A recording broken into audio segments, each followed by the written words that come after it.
All right, hello, everybody. We still have a crime scene. We still have a crime scene on the table. We're still there. We're not moving on from next week. We're not moving on from next week. We're not moving on from last week. Last week was better. We all know last week was better.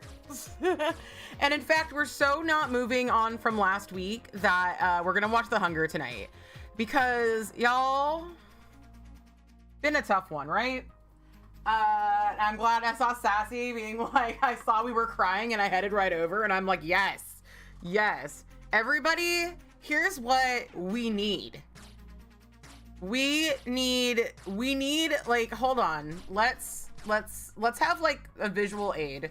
I want everybody to come together right now. Let's see if we can make this happen. I'm gonna go over to the cooler stuff. I have my secret YouTube account so that you don't see all my really embarrassing things that I watch. Hopefully you can all see me. How has everybody's week been? Probably not great, but if it was great, I do want to hear about that. I do want to hear. The thing is like, I don't want everyone to see like my YouTube like recommendations based off of like, what fucked up mental shit is going on? What is the rash on my ass? I always say the rash on my ass. If I have a rash on my ass, it's eczema. But I luckily I have this beautiful injection that I take that cures my eczema. I mean, it doesn't cure it, it treats it. It doesn't go away. It doesn't go into my body and make it a body that does not contain the possibility of eczema. They're not like, you no longer have this autoimmune disorder. All it does is it's like, we're gonna pretend very effectively you don't have that. Your week was not great. I wondered the fuck why. I'm glad you're here. I'm so glad you're here, Our Lady. You know I'm always so happy when you're here. You're obsessed with pimple popping and removal videos. I try not to shame people for those, but oh my god, I'm so off put by them. And I think that the pain, I think that the pain I feel when I look at them, the shame and pain and grossed outness I feel, must be in part to me being like, I do want to watch this. I am intrigued, and I don't want to admit that, but at the same time, it gives me great discomfort. Your week has been great, actually. Less chronic pain, got stuff done, job stuff going well. I'm so happy to hear that. I'm so happy to hear that. The shame! Be ashamed of yourself for looking at pimple popping videos. Like, apes groom each other and do all that stuff. It's so it is so natural. It is just this, oh god, oh, I can't watch it. Your dopamine has been watching the corn in your garden grow. You are growing corn? You are like early man or something. Are you growing maize? Okay, hold on. We're looking up a thing.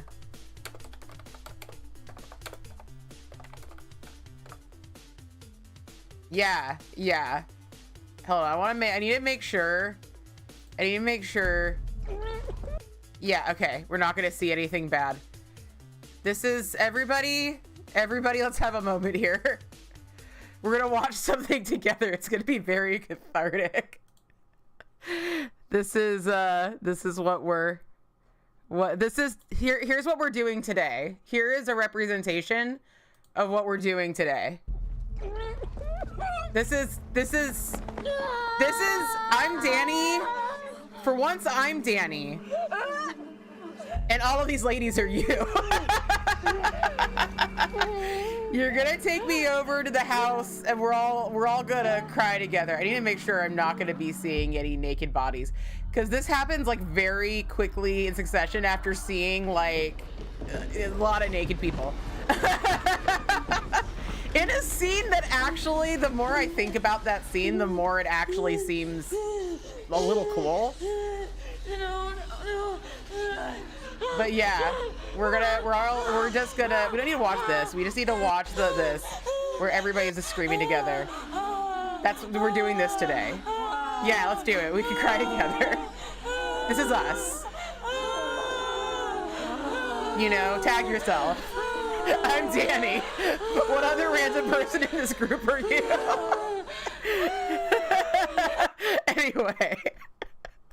Anyway, I'm glad that we got that moment to share that moment from Midsummer. I love Midsummer. That's Midsummer. That's Midsummer, Gidge. Do I need to get the flower crown out? I am repping vampires, but we could do vampires with a flower crown. Also wanted to say, we do have the special guest. The special guest lives here now. Do you see his little paws?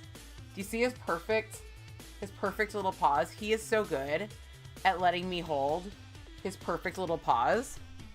Let me screen share. Let me overhead. I need a better name for this one. Neko, I love you. I'm training him now to just like go through the hole. When he wants me to pet him when I'm sitting here, he puts his head through the hole. And it's absolute perfection. My beautiful love. Neko Sensei doesn't know the horrors of the world. Neko Sensei only knows pee on the floor, eat hot chip, and lie. You cry, I'll wrap you in a blanket, rub my back. Thank you. It's a Persephone coded movie, yes. Yeah, have you not seen have you not? Neko, give them the eye. Give Gidge the eye. Give the eye. Yeah, Neko's side-eyeing you. You see the side of his eye?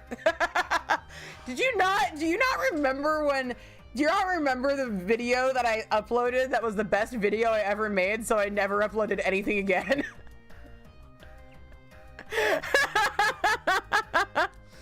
You never see any of the movies Steph recommends, but they're all the same genre, and I'm too sensitive. It's valid. That's valid. Look, watch Best Little Whorehouse in Texas. Best Little Whorehouse in Texas is literally nothing but, okay, well, it's basically nothing but a good time. There's a villain. Do you see this? There's a villain and he sucks, but also he rules at the same time because he's played by Dom DeLuise. You recently watched Death Becomes Her and had a blast. Death Becomes Her is such a fucking blast. Death Becomes Her is like Looney Tunes for queer adults. That's what Death Becomes Her is. Look at this beautiful child. I want you all to understand this beautiful look.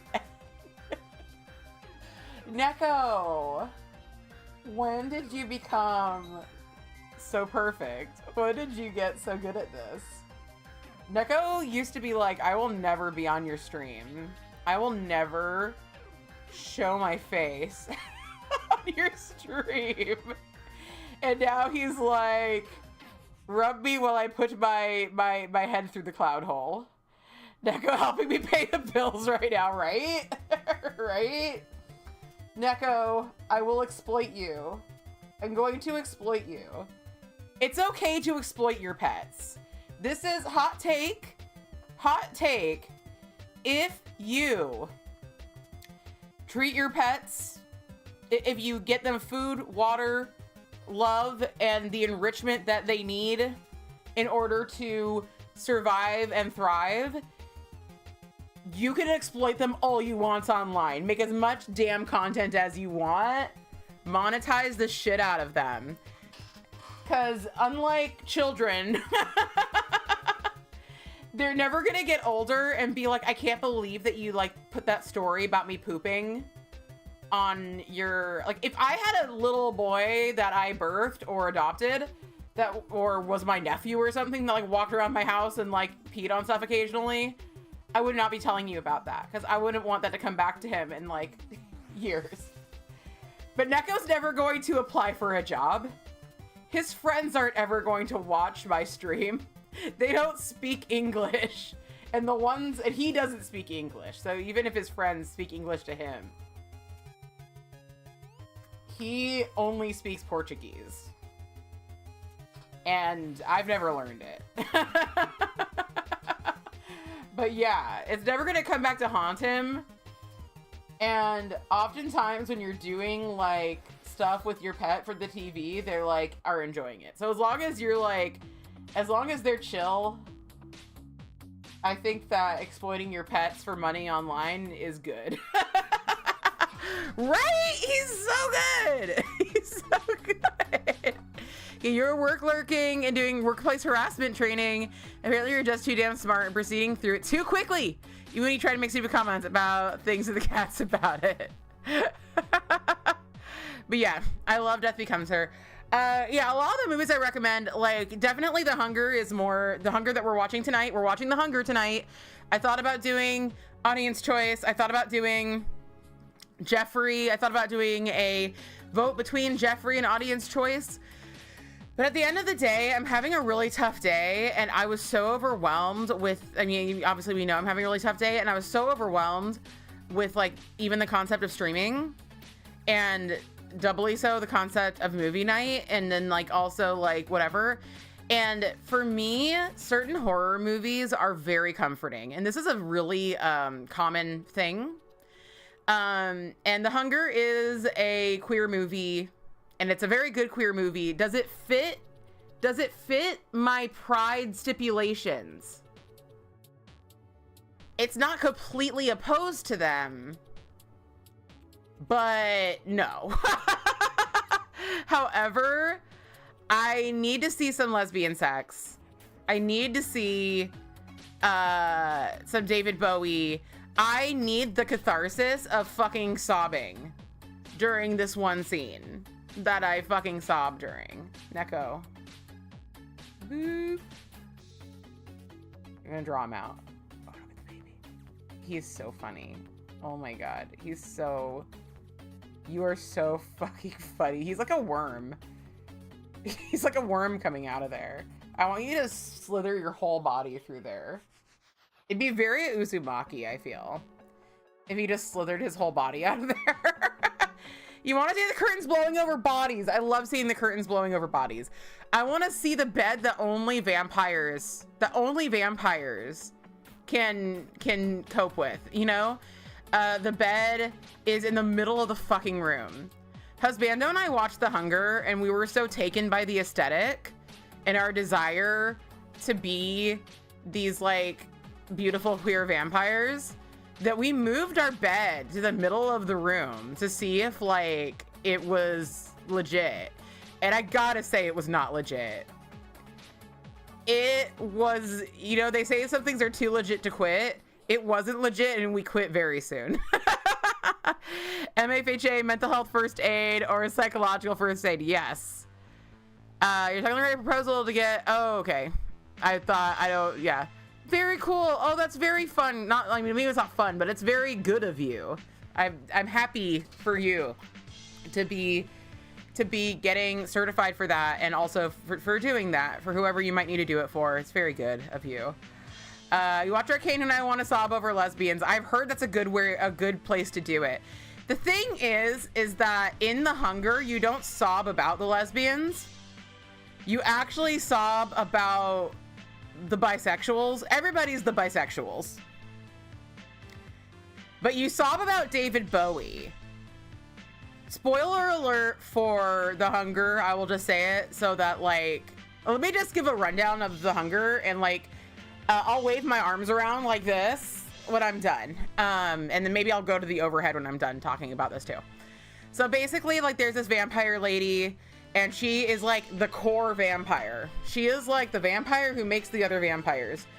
And she has a husbando, and he's David Bowie. And they've been together for hundreds of years. And what David Bowie doesn't know in the beginning of this movie is that you do not stay beautiful and fresh your entire life. She stays beautiful and fresh. But after a few centuries, you just suddenly deteriorate, and you are deteriorated and like rotted away, but you're still conscious. And that happens to him. And that part, one time I just decided, I watched it once. This is how horror movies work for me. I watched it once, and I was like, that was like, I don't really know what I was expecting, but that was like a lot. and I'm not gonna watch it again for a while. And then I decided one night that I was going to watch it again, and I had imbibed some substances, and like I watched it, and that part happened, and I was on the floor sobbing, sobbing. And so like I started kind of becoming obsessed with this movie, because like when I get really upset by a movie, oftentimes what my brain decides it wants to do is just like lean in until I am not only comfortable with it, but comforted by it. But yeah, then Susan Sarandon comes in, and she's an expert at, she's like a human, not vampire, expert about aging. And so, things in the movie aren't really spelled out, like, exactly. But, like, you know, the main vampire isn't great, obviously. But also, I feel for her because, like, in Susan Sarandon, I feel like she doesn't need to not age. But I feel like she targets Susan Sarandon because Susan Sarandon is an expert in that topic of you know, studying aging and reversing aging and stuff like that.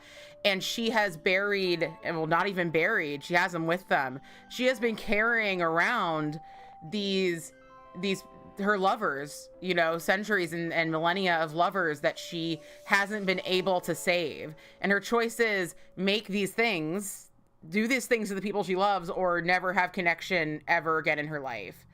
And to me, that's just so, like, she is the villain, and also I feel so much for this woman. So yeah, it's just really, the more you dig into this movie, just like the more you can like get in there. And obviously that's like something that I love in my movies, because I just want to watch them over and over again. Hello, Melissa. Hello, Fruit Bat. You're clearing out the house. We want to drop in and say hi. Hello, Tiffany. I'm so happy you're here to drop by. Extrude him. Yes. Okay, we're done talking about The Hunger. If you were like, I don't want to be spoiled about The Hunger, we're done talking about The Hunger. We're going back to the crime scene. This light, it's going to be a little dark today. I'll adjust my settings. But like, I need a new light because this light, like, eventually it's going to stop flickering, but it flickers. It flickers. And I don't like it. It's bad for my eyes, as one might imagine. This, like, it's not, this isn't exactly, this doesn't look better than having more light, but it's gonna have to do. I think I will put up the ISO. I do like being a little blown out. It's because I'm a vampire. I am finally entering my vampire era, which after 30 years of being a goth, saying that I'm finally entering my vampire era is weird because it hasn't happened yet. Legitimately has not happened yet. Legitimately just starting. So 75% of the training is being read by a narrator, except he won't read the bullet points. So how is it my fault I don't have to listen slower? This training is super offensive to you. Well, due to harassment retaliation that happened to you at this time company in 2013, it was not properly addressed. That sucks. That fucking sucks. You're wondering what movie we were talking about. We were talking about The Hunger. Hello, Earth Girl. God, everybody's been talking and I've been like completely ignoring you. That's what happens sometimes. We're here supporting Steph with the group cry. Yes. Yes. Support me with my group cry. I did play the group cry for Midsommar. Midsommar is another one that I would fucking watch to like feel better. It's so fun. It is so very funny to me, the different things that people find comforting. Because like, I know that like probably the majority of people would not turn to horror movies, especially one. But you know what? There's a lot of people who wouldn't turn to horror movies, but are like, I do want a good cry. You know, like they've had a hard time and they're like, I just want to sit down and cry. And I want a movie to facilitate it. So it's like not that weird. By the way, I don't have a stitch of makeup on. I do. I have lipstick on. But I am so happy with like, I recently got my eyebrows microbladed, which many of you know. And I do feel like I kind of need my spoolie to like kind of blend in my eyebrows right now. But I feel like I'm like I don't need tons of eye makeup to make myself feel presentable anymore. This one, okay. This one though, I'm gonna go back for a touch up. And this one definitely needs a little bit more shading. Little bit more shading. Your comfort movies are all action flicks, explosions, and punching, so you get it. I get it. We did watch The Hunger last year. We're watching it again this year just because I need it, and because also I did The Hunger Nails last week. Yeah, I was thinking of having, some people were suggesting The Hunger Nails or watch The Hunger again, who hadn't seen it last year, and so that combined with the fact that I just have been wanting to watch it, and the fact that I just like felt like I couldn't get out of bed today. I've had a really shitty couple of days. You went to the boba shop with only base coat like a cave woman. Disgusting. Just see yourself out. One time I didn't have anything on my nails. I had literally nothing on my nails. And I like went out to like go do an errand. And I was like, why do I not have anything on my nails? I hope nothing happens. And like a friend of mine who I primarily talk to on Facebook was there, was at the out. I don't even remember where I went, but my friend was there. And she was like, oh my God, show me your nails. And I was like, this is the most embarrassing moment of my life. I am a fraud. Plus Life Lorder, your Plus Life Lorder should deliver on Monday. You have a big meeting in your office next week. You won't be in that day, but a lot of people will be in the day before where you are in. So you're doing rainbow nails with it because some people in the company can be problematic with that stuff. Excellent. Yes. Then that you know, but you want to make a point. I'm so proud of you. Please do. Hopefully rainbow pride nails won't count as harassment, like super upper management will be in.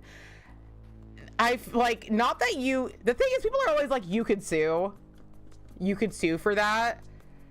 I know nobody fucking, that's a rich person answer. Like, oh, you've got the time and the money to fucking sue? Knock yourself the fuck out. Not that I'm like, not like, I don't ever want to give the impression that I'm not financially well off, but a lawsuit could ruin me. Like, that's the thing, is that like, if I went to court and lost a lawsuit and had to pay my court fees and the other person's court fees, it could absolutely ruin me. And even just like the process before you get the money back could ruin you, or even a settlement, you know? So, but you could sue. That's what I'm trying to say, is you could sue if they did. It's God's rainbow. Yeah, your life goal is to be able to comfortably sue somebody. Exactly. We should all be so fucking lucky. You know better, honestly, but also what would they do? Send you home? Yeah. I commend you, hats off to you, and I think nothing's gonna happen is my thought. Is that nothing's gonna fucking happen, you know? But it's a risk. It's a risk. I don't want to ignore the fact that it's a risk that you're taking. And like, I've seen a few people recently who are not queer. Hello, Olive. Hello. We are just trying to get by today. We're doing a group cry. We're actually having a good time, luckily. And my cat is so damn cute. If you haven't seen this cat, Neko, he's like, I'm done being your little showboat. You can actually see his little collar sticking out. His ear. His one ear. He's a void, so he is hard to see. But he is being such a funny little cute boy. Yeah, as well as could be. Still waiting to hear if you're being sued by the person we were in a car accident with last September. Why would they sue you? Danny! Look at my cat. Look at the baby. He's a smooth Debbie! Hello. You have 3 black cats? That's like a dream. My general philosophy is to only adopt black cats.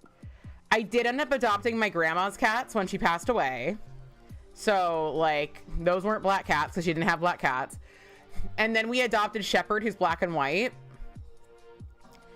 And I do gotta say, it's gonna be hard for me to go, like, to not get another black and white cat when and if Shepherd passes, because I will be attempting to make her live forever. she will be. We're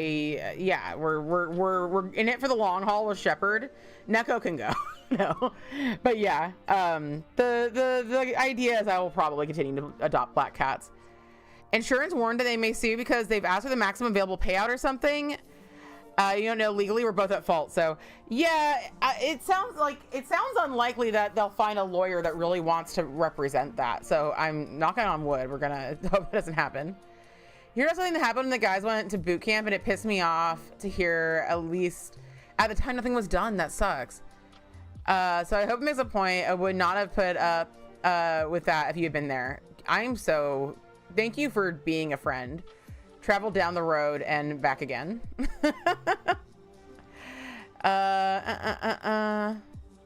Oh, okay. Oh, yeah. I was reading Sun's thing about the thing in 2013.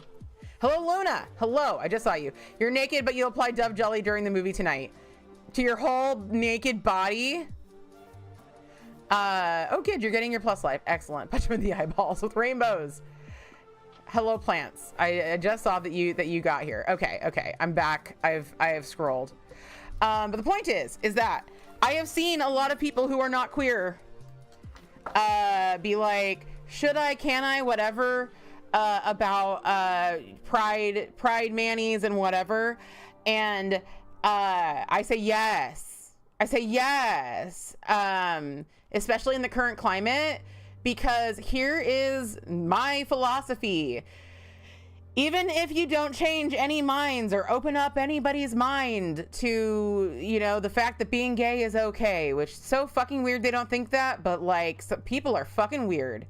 Even if that doesn't happen, even if nothing big happens, even if you never find out that anybody appreciates what you did, even if for some reason somebody comes up to you and you're like, are you gay? Then stop doing that. Because like, honestly, some people, like, they won't come up to say that to you, but like, there are some like gatekeepy fellow queers who it's just like, y'all, what the actual fuck? Someone's gonna see that you did that. Someone's gonna see that you're repping. And I say this about my trans rights shirts all the time, because I have several trans rights shirts. I am non-binary, and I'm a she/her non-binary assigned female at birth. So I've been on the record to say that my non-binariness, my relative transness, is almost it doesn't affect me. But other people are not like me, and wearing my trans rights shirt out, there are people who aren't out. There are people who see that shirt and like, and also people come up and say, I like that shirt. If you're with somebody who like needs that boost and you're wearing your swag saying like, I love you and I support your rights, and somebody else comes up to you and says like, and this, because I say this because it's happened. I say it because I've experienced this with a loved one in my life. And somebody comes up to you and says like, I love your shirt. They said that to both of you. They really said that to both of you.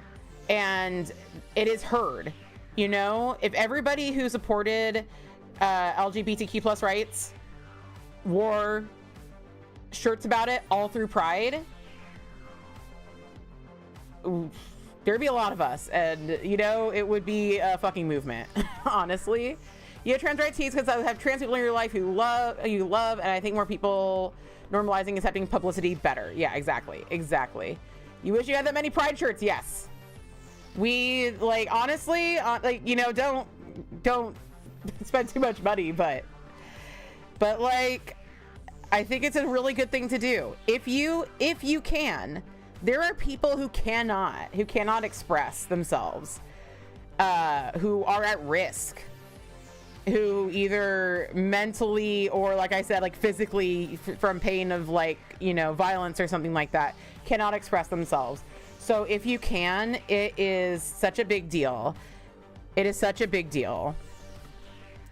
And I've never heard somebody whose opinion I respect say otherwise.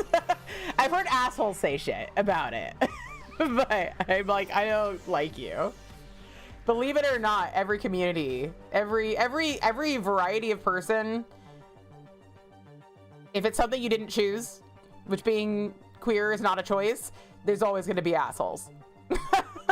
Even if you choose, people have their good points and bad points.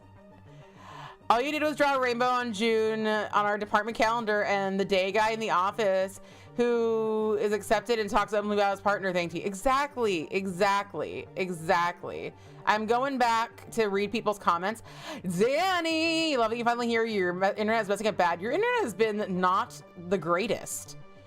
Pride it out, your cishet babies. Yes. Everybody be an ally, please. We beg of you. You want your trans rights?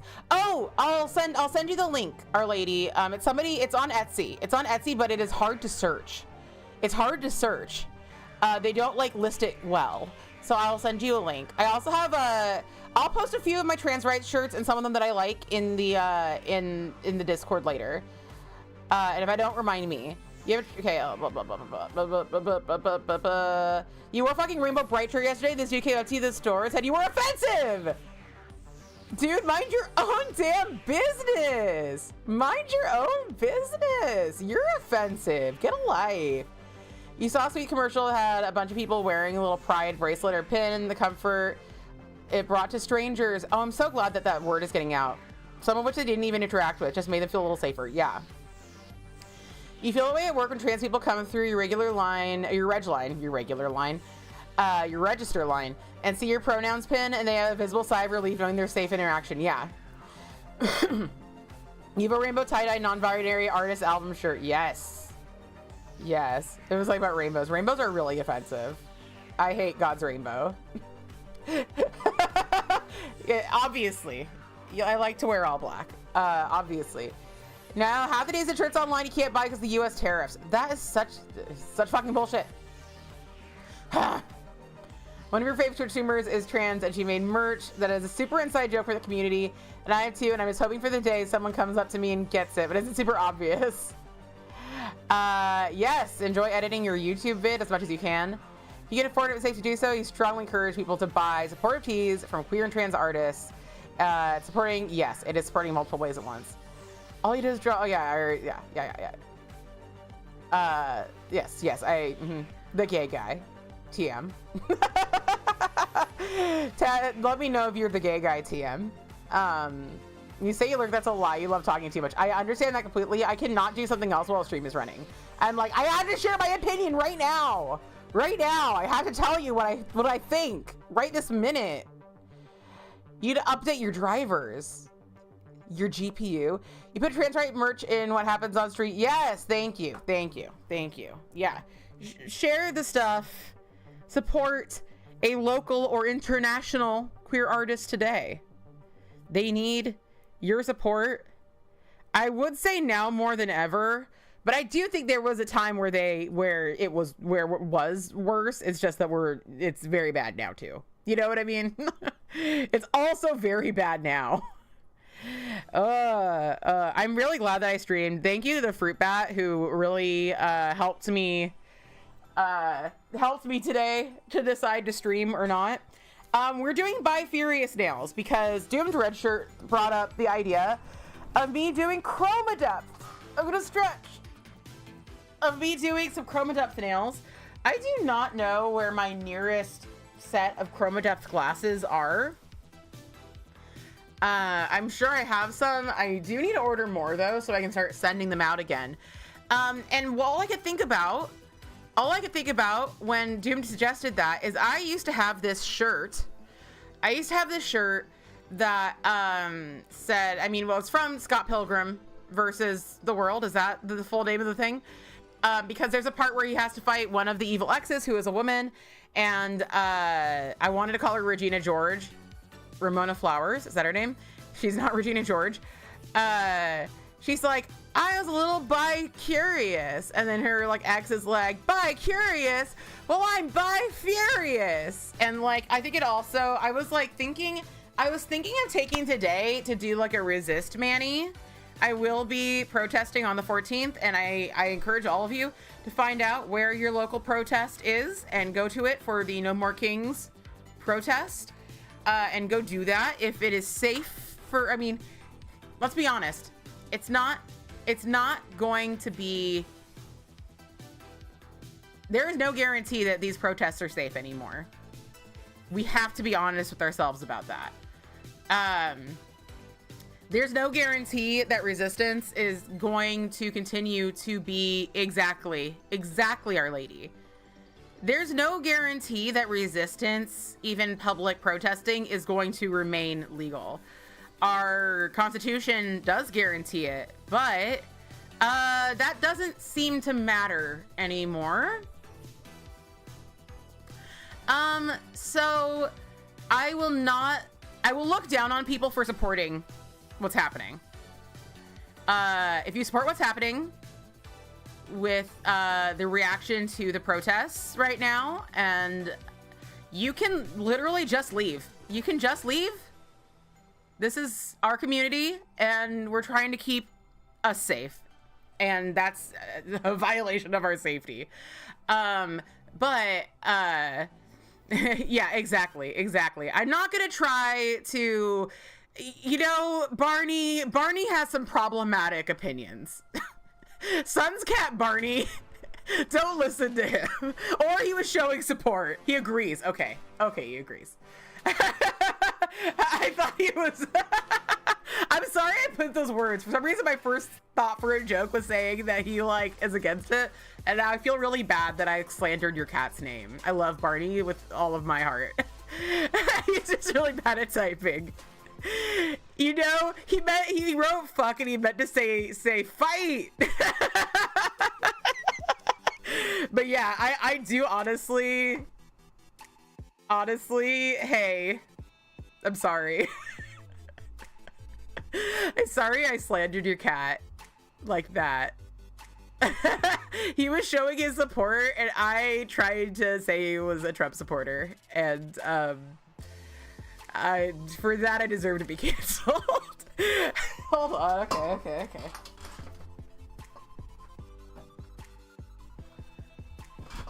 I don't know if you just saw my underpants. You probably did just see my underpants. They were also black though. I can't play this because it's not in tune and my nails are too long. You're welcome.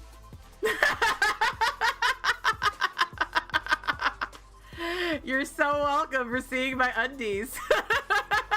Sorry, Twitch.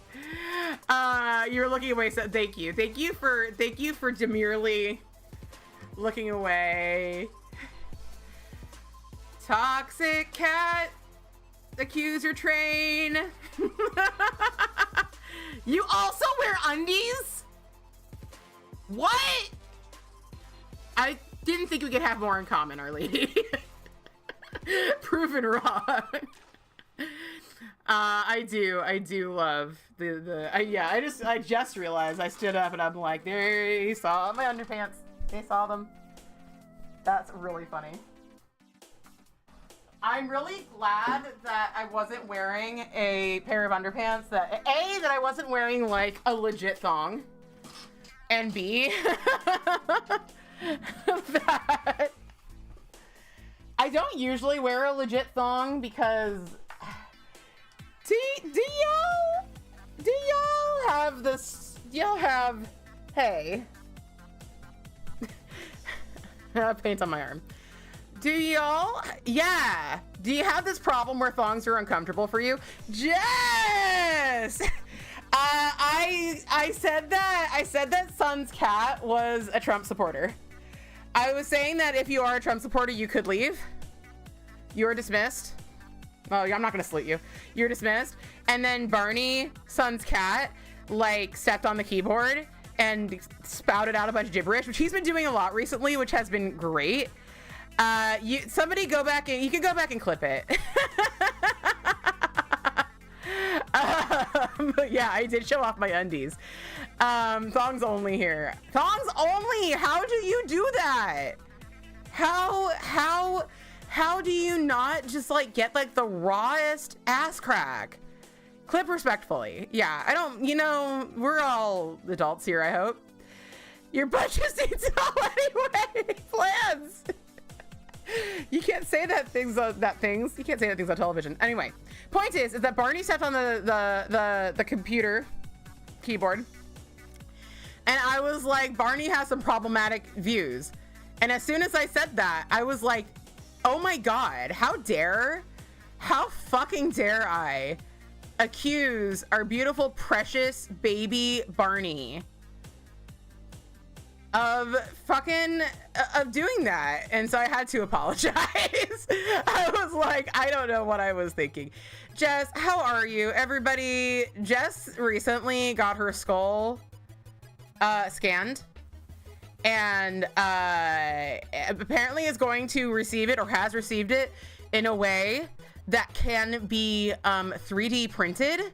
And a little secret for you all, it's not really a secret, but I am planning on starting to do some silver casting, both my own sculpts physically, and then also with some 3D stuff, which I guess I'm teaching myself because my class got canceled. But the first thing I wanted to do, one of the first things I wanted to do, I wanted to do stuff for Priest for when they come out here. But the other thing was make myself my own Memento Mori.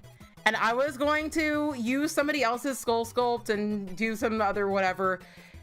And then I found out that I could use fucking Jess's skull and make us both a Memento Mori. You're doing super well, thank you. You have your digital skull, it's obscenely large file. You need to figure out how to small it. I do have a Dropbox, so if you want to chat later, you could just send it to me big size, because I have like terabytes of space. I literally, so Jess announced in our, if I missed something that you said, I'm very sorry. I'll try to go back and check it. In another Discord we're in about minis, about like mini painting and stuff, that she had this sculpt, or this scan. And literally as soon as I found out, as soon as I found out, I like went to our DM, and I was just like, hey, it would be an honor. It would be an honor to look upon your skull every day that I remind myself that someday I will die. I'll be like, someday I will die, but not Jess. Jess is eternal. Yeah, Luna, I wrote about it in the Discord. Feel free to check it out and triggering shit. I had a very tough day 2 days ago. I think I said yesterday in the Discord, but that's because I wrote that thing for the Discord yesterday. So it was actually 2 days ago. And like, let me tell you, let me just like give you a breakdown. A very traumatic thing happened. Yeah, if you die the most virtuous way, which is ass cancer. Only the good die of ass cancer. They say only the good die young, but actually only the good die of ass cancer. Like, yeah, you need to go to bed soon. Okay. Oh, you're flying out tomorrow early. Oh, you're still in Spain. Oh my God. I hope you've been having the best time. Once you're back in the UK, my skull will be in your hands. Just Latier, Lacry. I am like so honored. You don't even know. I don't even know if I've told my husbando about it. He's gonna be very excited. I don't remember if I told him. But yeah. Oh my God, it's gonna be a 3D skull image. Skull images are very big around here. Skull image .stl. Skullimage.stl. Skullimage.stl. Take to the streets.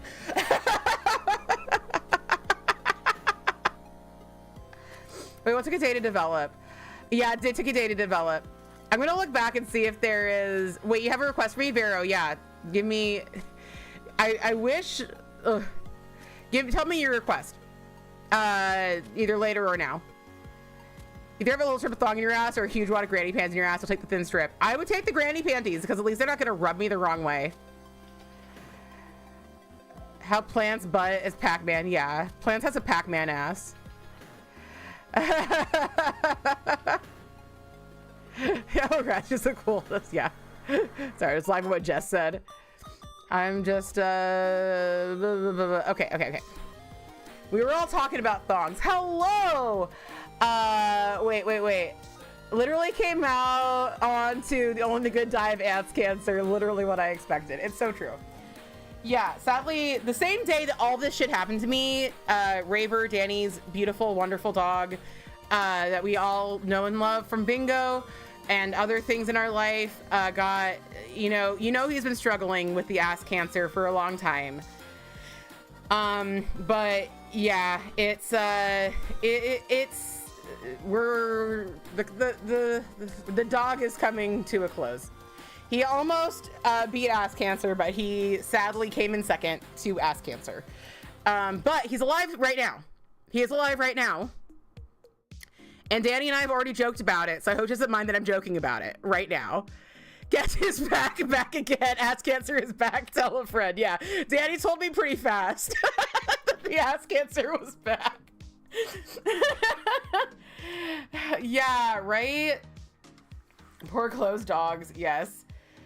Poor little baby. And yeah, so, like, it was just so, yeah. Had a very traumatic day due to a thing I don't want to talk about here. Then, let me just like give you a rundown of how fucking frustrating my day was. I don't even know if I'm going to remember all of it. So, very distressing. Literally screaming, crying, throwing up, but not in a good Taylor Swift released a new album kind of way. Not that I do that, but like Nikki does that. Nikki will message me and be like screaming, crying, throwing up. Screaming, crying, throwing up in a bad way.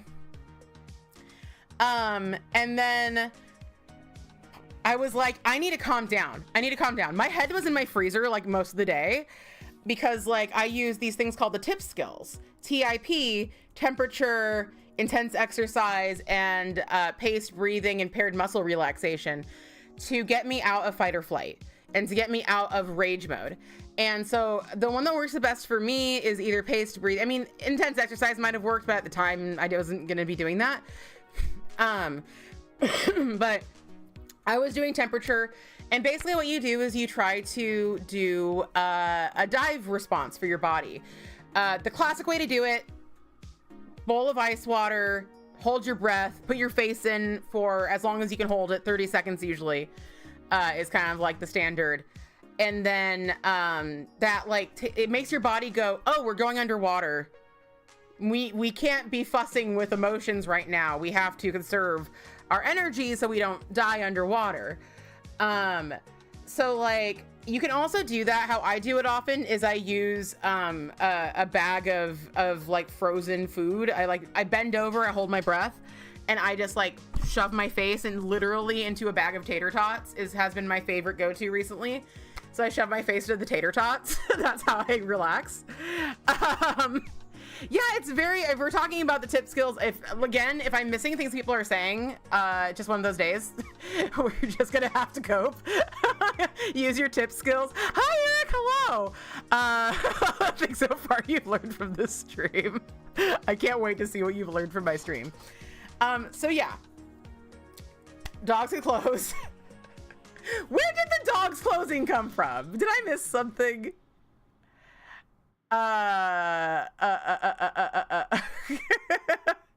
Please keep joking about it. We'll be able to cope otherwise. Yeah.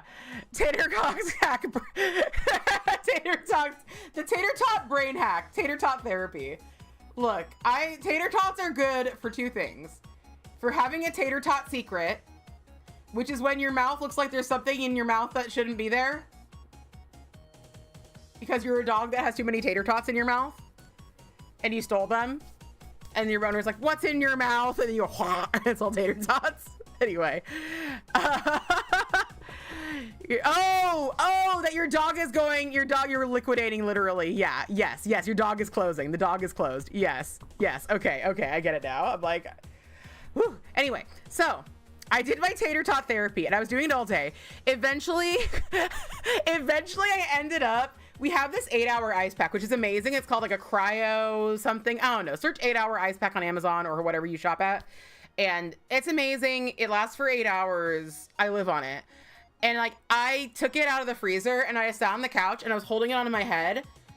And I was just like, I feel like Zaphod Beeblebrox in his thinking cap. Because if I take this off, I'm going fucking ape shit. I'm gonna go fucking ape shit. Hello, Richard. Hello. Yes! Jess, it's so good. Cryo Max is the American name. It might be different in Britain, but it is a freaking game changer all night. You about to plagiarize Lineary Danny's fishing lure pride nails. You're so intimidated to do a vertical rainbow gradient. You can do it. I believe in you. You know, this is one of those things where sometimes I wish I just tell people every time I meet them. I really wish I've told my mom, like, I keep meaning to tell her about it and then I don't, because I'm like, I should just buy it for her, and then I don't. Because, like, she has back problems, and I'm like, oh, it'd be so good for you. But yeah, it's 8 hours. It's insane. It's insane. You got one wrong because you misread it. I hate that. You couldn't do that because you'd always find something in the kitchen to eat? Is that what you were saying? Oh, plants.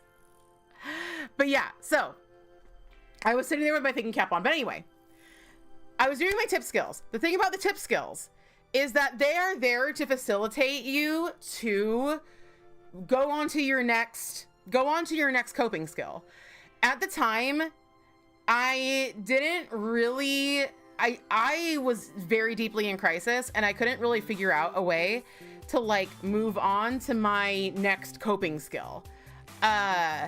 And the one that I really wanted to do was distract, which is so easy, is so simple to explain.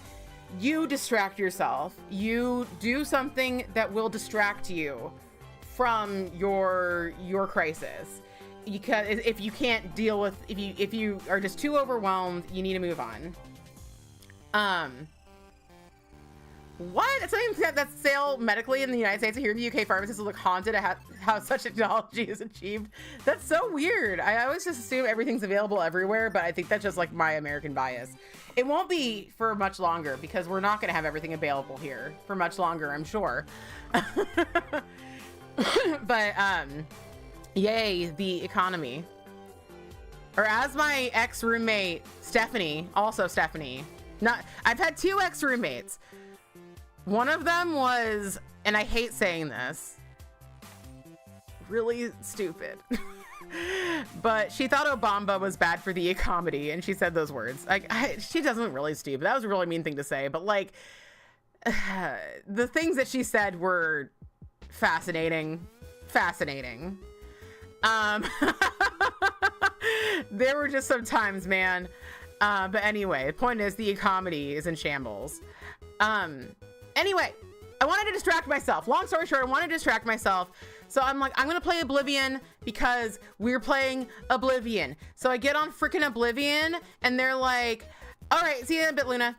And on Oblivion, they're like, you need to download this patch. You need 15 gigs. And I was like, cool, got it. And they're like, no, you don't have enough space. And I'm like, okay, I will delete everything I can. Stupid fatter just descriptions, they're valid. I don't like, I just don't feel like I should call anybody stupid because we all have our own strengths and weaknesses. Stephanie was better than me at a lot of things.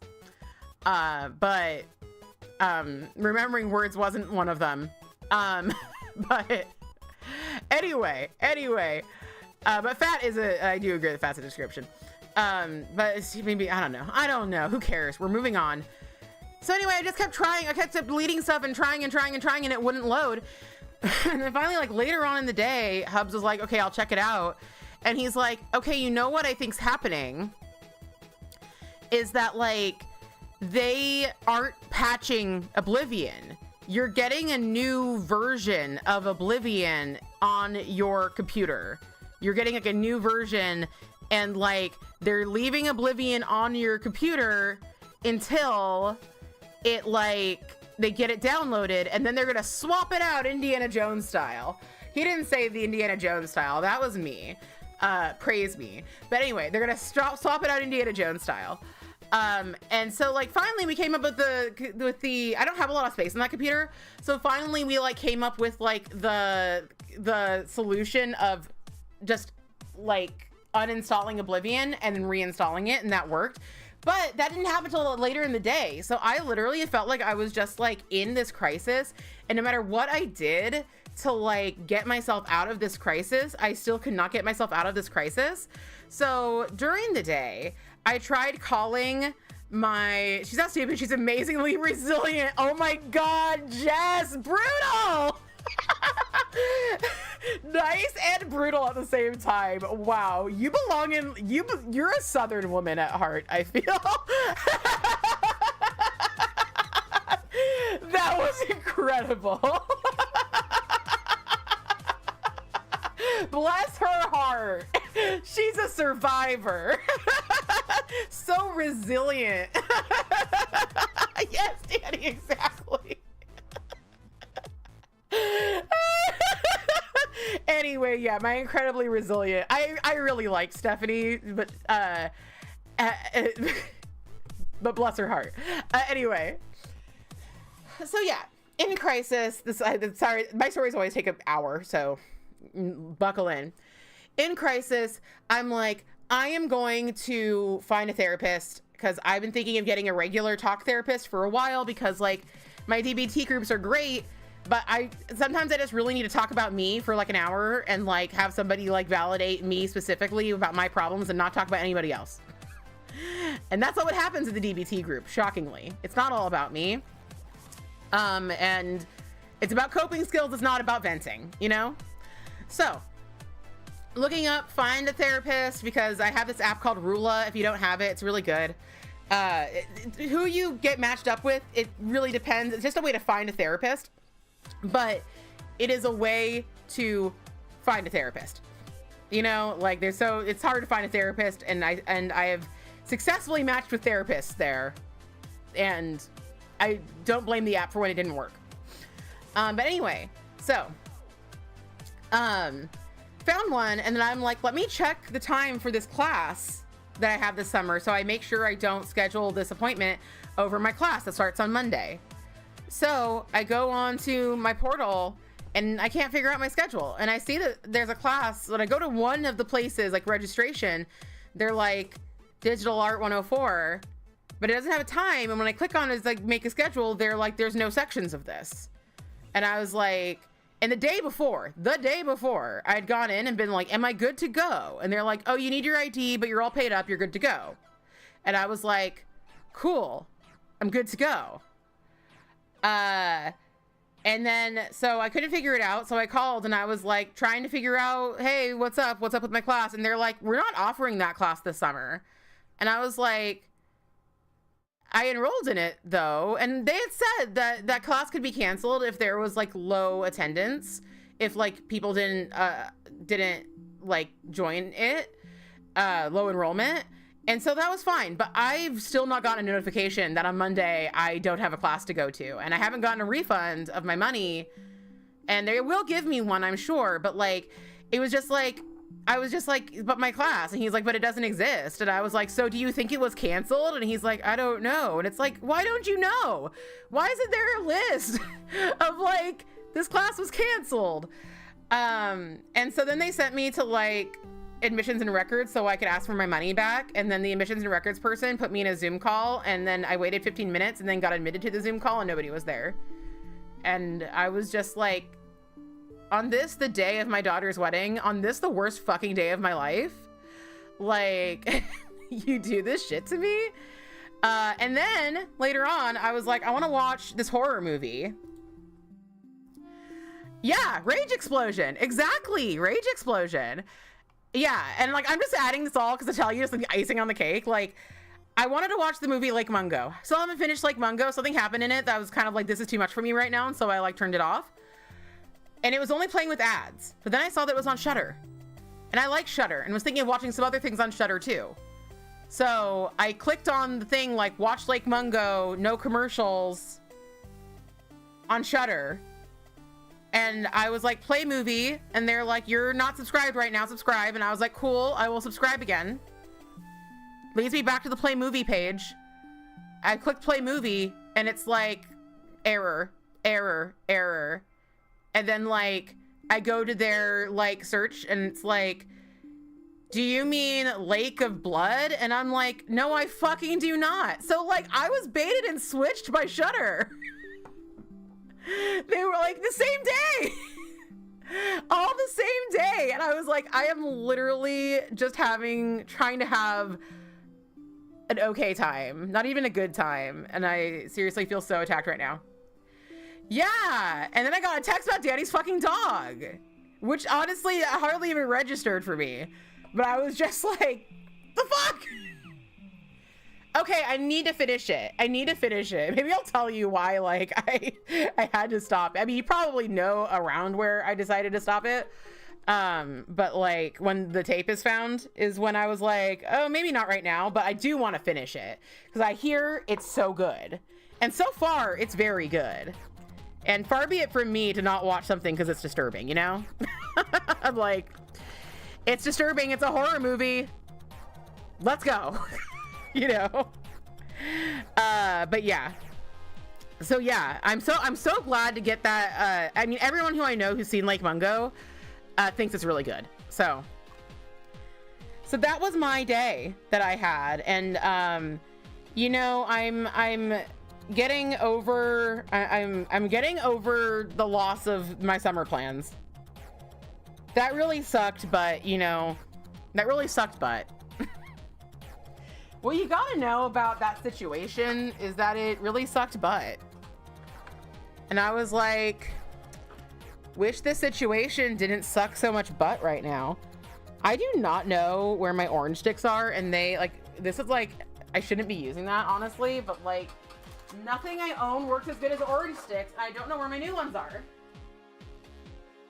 And so I'm just kind of like, I feel very stuck.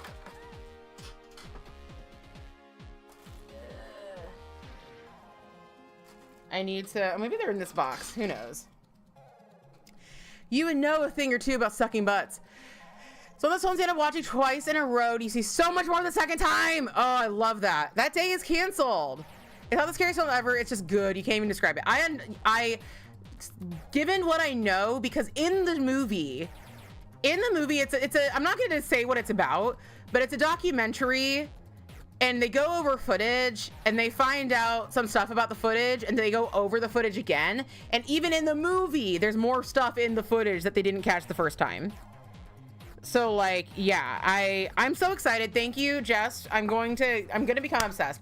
The one saving grace right now is that last Trump presidency, I couldn't handle horror for like 4 years. I was like, too much bad is happening in the world. I just cannot do horror right now. This time, fuck this whole scene, everybody dies, you know? Jess, have you seen Murder Party 2007, I think it is, or 2006?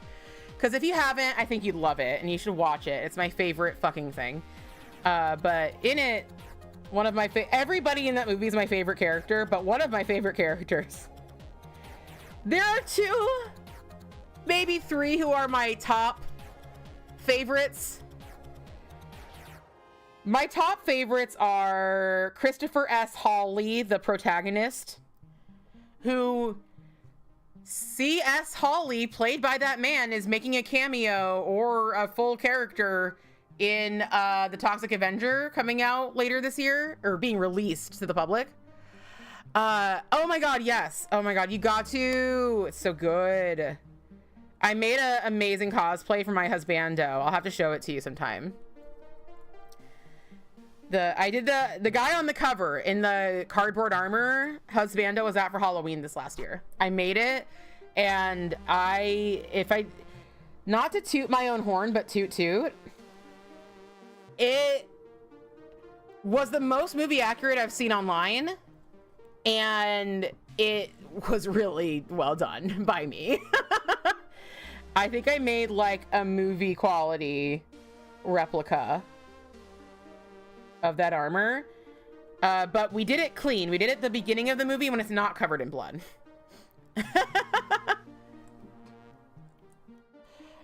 Toot toot, bitch. He was he was Christopher S. Hawley, and I was Bromsey. Oh my god. Your immigrant looked great, except your sponge started deteriorating your nail. I need to redo everything, including the base. That sucks so bad, Earth Girl. That sucks so bad. I've been there, and that sucks so bad.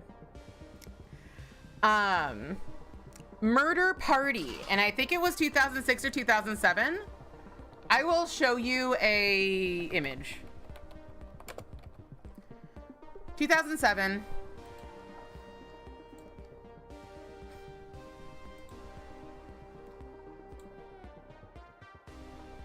This is, how do I open a big picture? Everybody dies. Everybody doesn't die, but most of them do. It is about a, I wanted to open image, a new tab.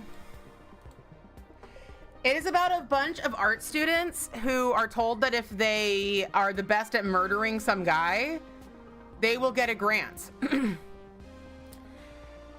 It is extremely funny if you are from the art space, and specifically if you went to art school. And I went to theater school, and I count the theater school because it just rings a fucking bell.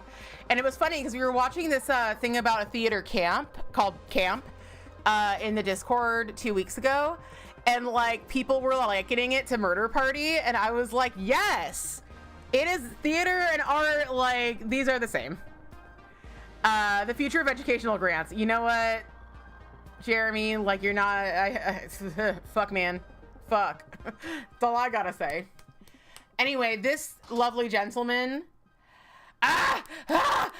Yes! Oh my god. Tell me, like, please tell me immediately how much you love it. Because, like, honestly, like, so few people don't. I know a lot of people who don't really love horror, and most of them love Murder Party. Danny didn't love Murder Party, but not everybody can go to art school.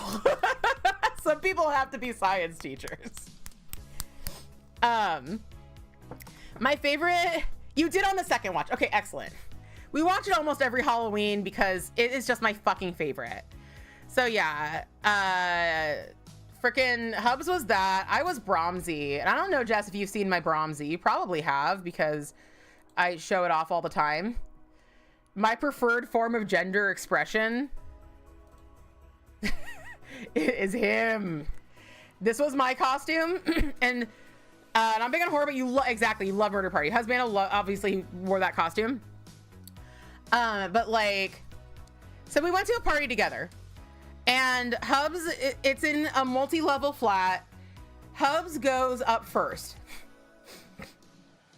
enters into the party space, and everyone's like, your costume is so cool.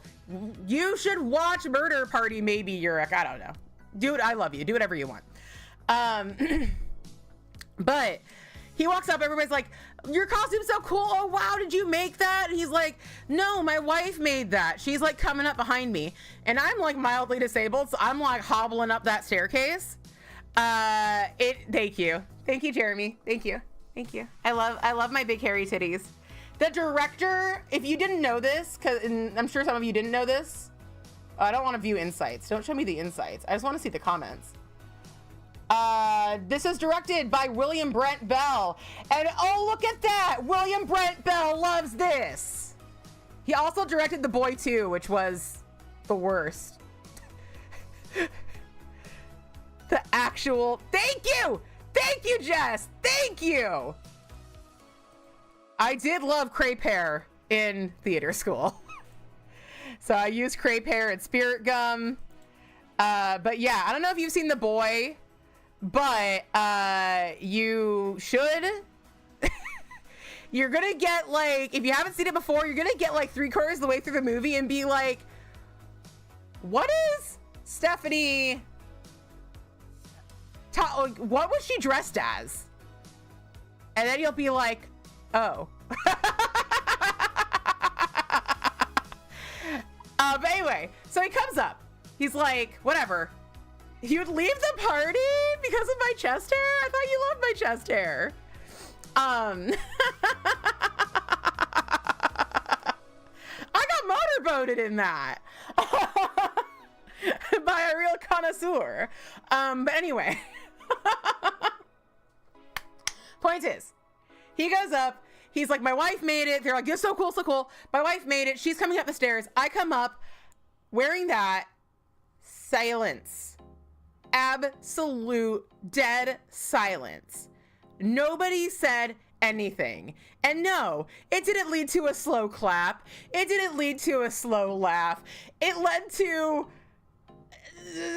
a slow continuation of what they were doing, and they're going to just ignore the fact that I was even there. I was just like, and I gotta say that a large amount of the people at that party, it was a friend's party, and a large amount of them, I was literally stunning. You're so right. I need to actually do my nails. It's 1:12. It's okay. This should be a pretty quick mani, relatively. Because that mask, it feels like the setup of a horror show where everyone actually gets murdered at a horror party. That's true. That's true. That's true. I have 2 of those masks. One of them actually, hold on one sec. I'm going to do this one. This is Paradox Polish.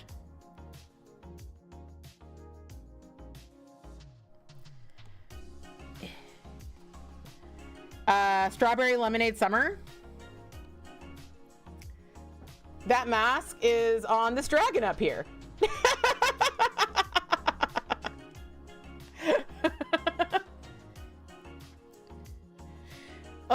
I really need to work on the boy fanfic, but I have the zero draft of I have the zero draft of frickin' my Oblivion fic done.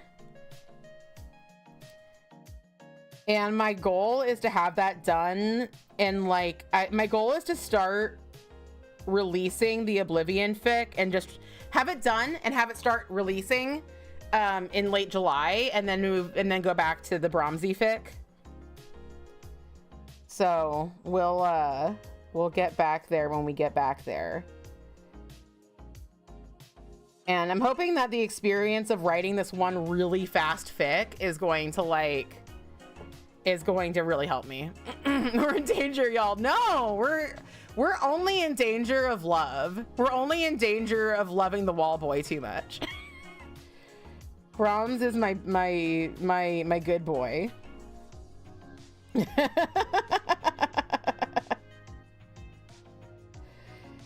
They didn't understand the sexiness. No one ever. I have to explain that I didn't understand the sexiness the first time I witnessed Brahms. I had to be notified of it, and then I was like, oh no, oh no, oh no, because I messaged my BFF Nikki, and I was like, I watched The Boy. That was fucking weird. And then she was like, people on Tumblr are feral for that boy. And I was like, really? Texas Motorboat Massacre, yes. And I was like, really? They are? And so I went on to Tumblr to see why somebody would be feral for this boy. And I was like, oh no. Oh no. Oh no. I've been awakened. Oh no. It was me all along. I was feral for the wall boy all along. And then I messaged Nikki back and informed her of this. And I found out that the call was coming from inside the house. When Nikki said people on Tumblr are feral, no, it's Amir, exactly, that they're feral for the wall boy. That also included Nikki. So yeah, I love him. I want to be him. Someday, if I'm a really good girl, Brahmsy is gonna bust through my walls like a Kool-Aid man. Like a Kool-Aid man. They're a species.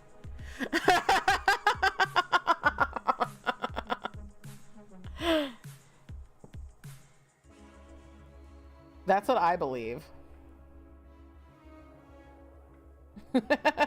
That's my religion. Is that someday the wall boy will come for me. If you know what I mean. Maybe I'll make him wait. Not that that's what my fic is about at all. Alright. So we're doing this, and then we're going to be using freaking Vex. Thank you so much. Thank you for the follow. I keep saying frickin' today. You're doing a buy water marble. How fun. It reminded you when you failed at Hearts and you didn't shame me. I think I failed at Hearts that day too. You at least got one real good one. I think that maybe I didn't fail at Hearts, but I feel like you got one good one. Water marbling is kind of hard, is the thing. Yes, thank you. I'm so glad Stream Elements reminded you to follow and that you have followed. I feel so followed. I had this woman I worked with who was an older woman, and I don't even remember what the program was, but we got like trying to decide if I want to do a third coat. There's definitely visible nail line. I don't know if another coat is going to I am kind of looking for a look though. I'm considering starting over and adding a yellow base because I'm kind of looking for a look. You know what I mean? I'm kind of looking for a look. All right, Sally, need to go sleep. Home so you can catch an early flight in the morning. Thank you so much. I'm so glad you came and hung out with us for like, you came out for a long time. I just had to decide now. So yeah, have a great flight, stay safe. And I'm so looking forward to having your skull in my possession. Danny's labia. Yes, Danny's labia. I forgot about Danny's labia.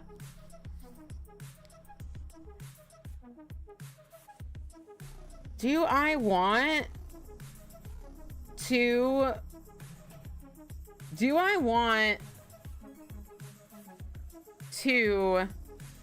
take this off and do it over a yellow undie is the question. I'm gonna do one more coat because here's the thing is I'm like, do I want to do 3 coats? First off, 3-coater ain't no problem. A lot of people, and I'm gonna call out y'all, there's a lot of people I know are like, I'm not gonna pay $15 or $13 or whatever for a 3-coater. If I'm paying this much money, it better be on in 2 coats. And I understand that, but you have so much fucking nail polish. If you don't, then, excuse me, the more power to you. But I'm never gonna use this nail polish up in my entire damn life. So whatever. It's gonna be in the art. I'm not doing a buy flag. I'm doing colors vaguely based off of a shirt that I had that said "Bi Curious." I'm bi furious, or it says "I'm bi furious." I think I don't remember if it says "Bi Curious" or not. I don't think I have it anymore because it was like it was too small for me when I got it, and then it became way too small for me. I wonder if I can find the shot.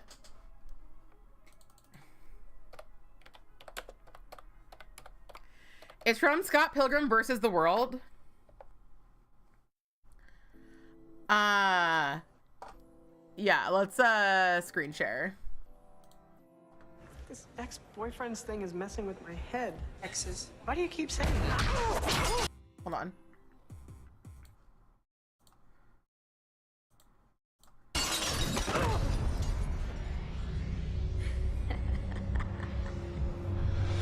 Girl from earlier? Roxy? You know this girl? Oh boy, does she know me. What is she talking about? He really doesn't know. Wait. Mm. You and her? It was just a phase. Just a phase? You had a sexy face? It meant nothing. I didn't think it would count. It meant nothing? I was just a little bi-curious. Well, honey, I'm a little bi-curious. Yes, so that's what this is based off of. I'm not Before you hear some dirty I'm not going for bi pride colors. Yes, thank you, Vexed. Thank you. Sometimes if it's translucent, a 3rd coat is good, actually. And a 4th coat, honestly. But yeah, so I'm not going for by Pride Colors. I'm going for Revive, and I'm also going for Chroma Depth. Chroma Depth is a form of 3D painting. Or art, I suppose. It doesn't have to be painting. Just turning the music back on. It's a form of 3D art where you have to use special glasses, but the thing that makes it 3D is that you use neons and black light, and the warmer toned colors pop out more than the cooler toned colors. So I'm using this color because I had a shirt that was red with yellow lettering, and the reason I had it that way actually was because I wore it to Gay Days at Disneyland. And it said, I'm bi-furious on it. And so I am, I'm doing a thing. Yes, so good. So I'm doing this. God, why can't I speak today? Or ever? Excellent. I have a new thing, a Glisten and Glow. I gotta say, Glisten and Glow is the most protective top coat I use. Because I have been wearing some other top coats recently, including Cuticula's top coat and including Out the Door. And they all have their pros and cons. But Glisten and Glow dries the fastest. And when it's this new, it's like hardly even thick at all. It's amazing. It dries the fastest. And also, it dries the hardest. I'm going to seal these in. I'm going to let them dry, and then I'm going to be doing hand lettering.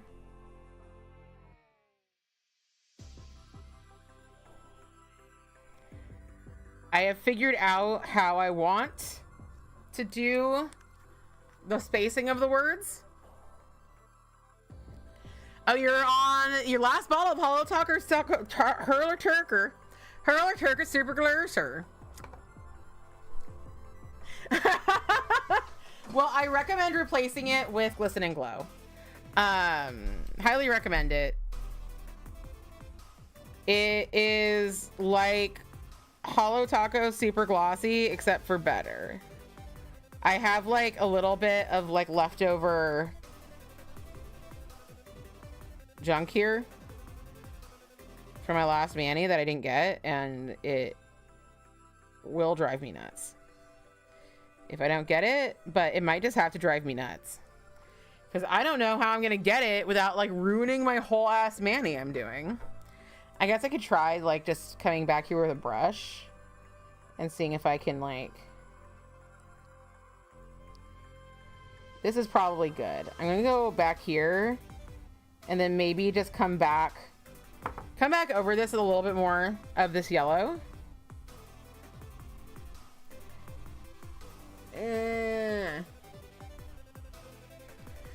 G&G is OP, the top coat, no other. Yes, yes. You gotta try the G&G. You like Mooncat's top coat, but you don't like, you know, if it's $14, you like it. Yeah. I am gonna be using Mooncat today, by the way. For a strange, what many people I think would find to be a strange purpose. I'm using it as the under white for my neon. It's important when you're doing chroma depth art to do your neons, like make them pop as much as possible, which is maybe another reason I should have done the yellow over a white or something, but whatever. We're here, we're queer, we're used to it. We're just gonna make it work. But the thing is I'm gonna be doing hand lettering. And so I want like really as smooth of an application as possible. And in my humble opinion, and I have had people, because I made a video about all my white creams, ranking all my white creams. And White Rabbit by Mooncat is #1 for sure, for sure. That sucks, Vex. That sucks. Hurler Turker, exactly. Oh my god, Hurler Turker. It's my favorite brand. Ermagerd Hurler Turker. It just doesn't perform like any other white nail polish. It performs like a different color of nail polish. If you know how like whites, like there are plenty of great white polishes for sure, but they all have their drawbacks except for White Rabbit by Mooncat. And then at the time a few people bought it from my video, like they were like, I will go buy it now, and they admitted, like they were like, I didn't know if I was gonna like actually feel the same way you do, but like yeah, I do. So like that is the thing. All right, are you dry enough for me to start? You're dry enough for me to start.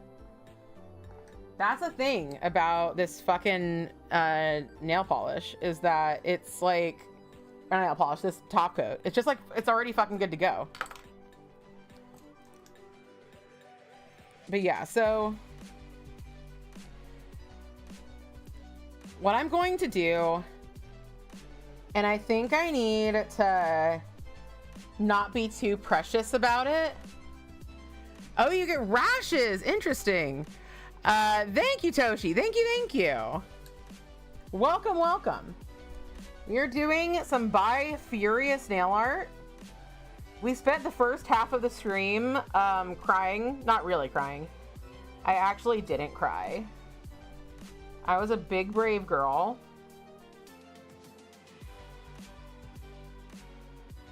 And I didn't cry, but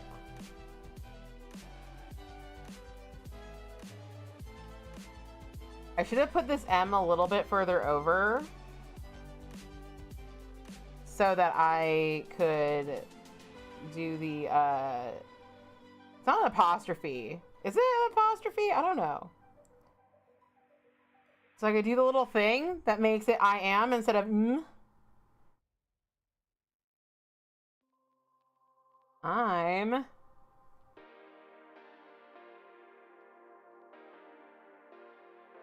now we are getting hardcore. Harder, corer.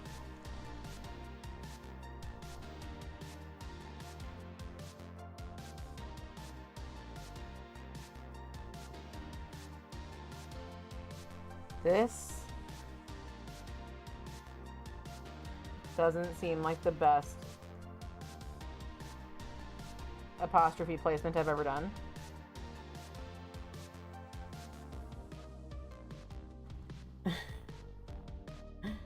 And now I'm like considering redoing some of that. It's an apostrophe, thank you.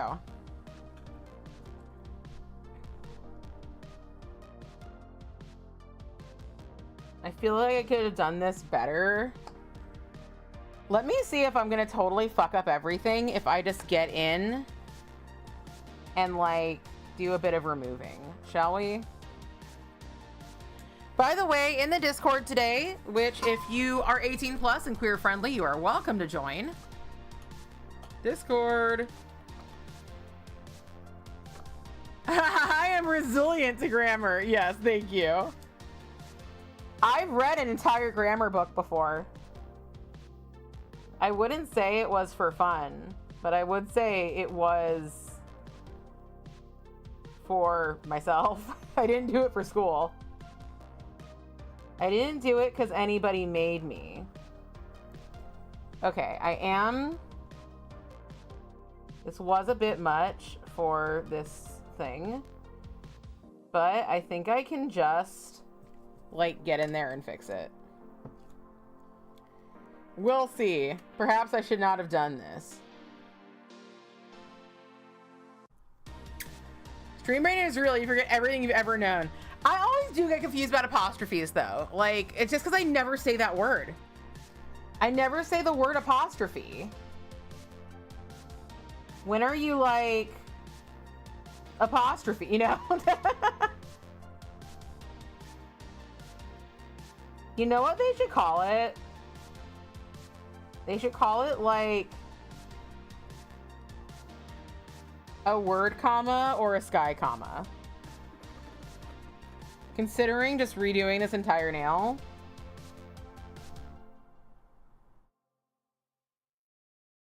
But at the same time, I don't want to. I'm like trying to have it both ways. Yeah, right? Exactly. Sky comma is brilliant, thank you. Stove cheese. Wait.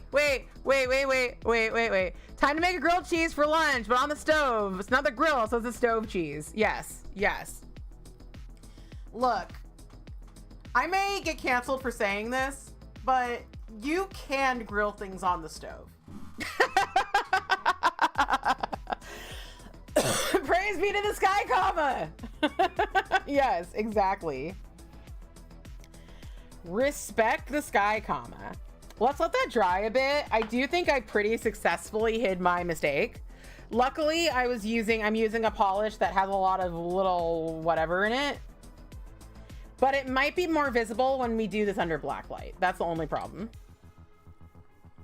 So we're gonna move on to our next nail.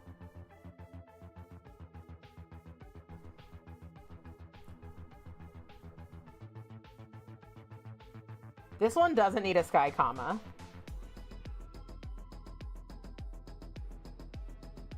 So what I like about being bi is that I don't need a sky comma.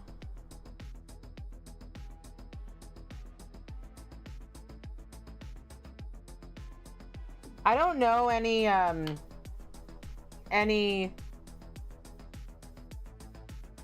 sexualities that do. But I know I don't. Okay. It's just like, hello, Allie. What if I just like, okay, concept, everybody, concept. I literally just leave it as I'm bi on my two middle fingers, like at the top third of the nail. It's my pride Manny. I'm bi.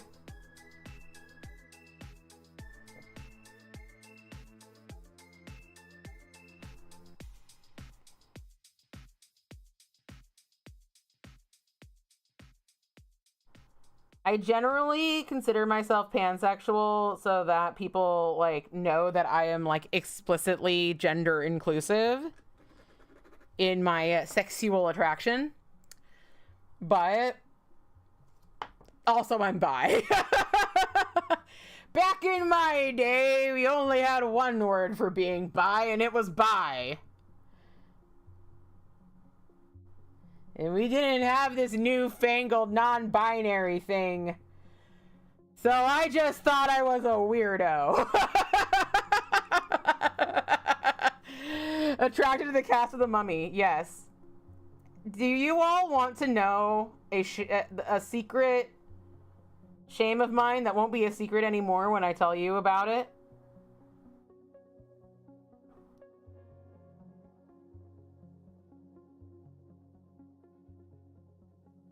You're gonna be fascinated by this.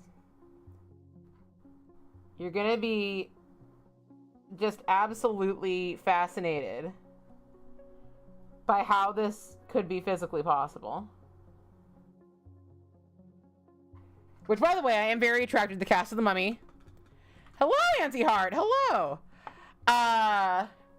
Felt as an old... I've identified as bi for so long, it's hard to stop identifying as that, even though our pan is definitely a better description of your orientation. Yes. I have only seen The Mummy perhaps 0.75 times.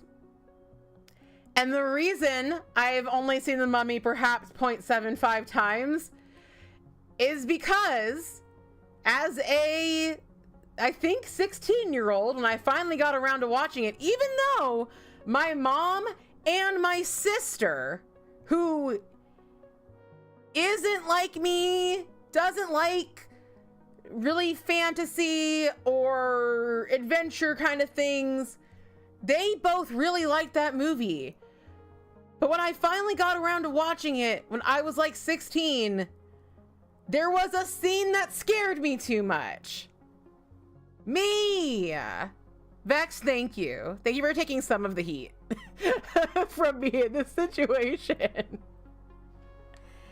And like, I gotta watch it again, and I do wish I had like given it another and more chances, but there is a part in it where this guy, and like it just goes to show you the stuff that's scary to one person, that's like haunting to one person, is going to be so different from another person. Only seen it like 0.75 times.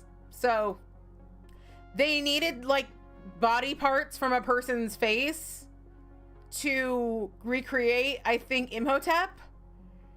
And then they don't kill the guy. They don't show the scene of them doing it, I don't think. But like, he wakes up and realizes that like they have taken his like eyes and his tongue and stuff. And I think Fruit Bat, I'm gonna be honest with you, I think had I seen it even younger, I would have been a lot more able to cope with that, because I think it was the fact that I understood that scene enough to be like, that is literally a horrible nightmare. Like, that is such a fucking nightmare.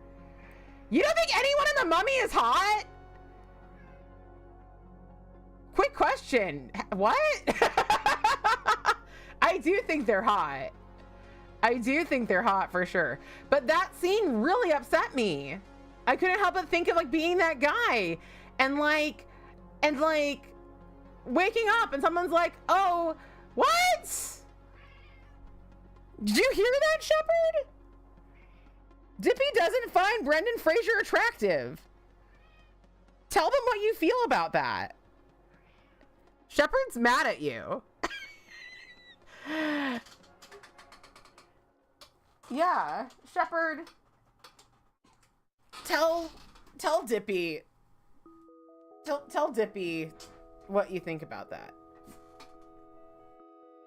He's got a lumpy face and is always gawping. Yeah, it gives me the heebiest of jeebies, exactly. And so I was just like, I don't need this in my life. I don't need this in my life, and I never watched it again. I should watch it because people fucking love it, and clearly it's good. I can't like really hold you too much right now, Shepard. We've got 2 cats on cam. One of them is just hidden in the cloud. One of them has been uploaded to the cloud. The other one is physical media. Brendan Fraser is hot, but your mummy boner for Oded Fair. I'm not sure who that was or is. You need a Dippy Eggy off of 1999 Brendan Fraser's chest. Absolutely. I need a Dippy Eggy off his chest now. Like, he might not be as objectively hot as he used to be, but it's still him, you know? It's still him. He's still there. He's still legit there. Like, I would have fucked Marlon Brando any step of the way. Any step of the way. Unless probably after he died. Rachel, your face is fine. I'm like, man, okay, you know, fair enough, fair enough. Fair enough. Shepard, you are shedding everywhere, and I know that Hubs found the brush and has been brushing you. And yet you still continue to shed all over everything. All right, I will look at the thing you sent. I need to put Shepard down, even though I love her and want to hold her forever. I want to hold you till I die. Till we both break down and cry. Oh yeah, he's pretty hot. Yeah, all right, yeah. Yeah. Oh my god, what was that? What was that man made of smoke from My Hero Academia? Where like, Helen was like, help me out. Is this guy too conventionally attractive to be a hear me out? And it's like, what? That man is smoke. Kurogiri, baby. I'm not saying he's not hot. I'm just saying, like, that's gotta be a hear me out. Okay, I'm making sure. Furious. Okay. I think I'll start here. Furi.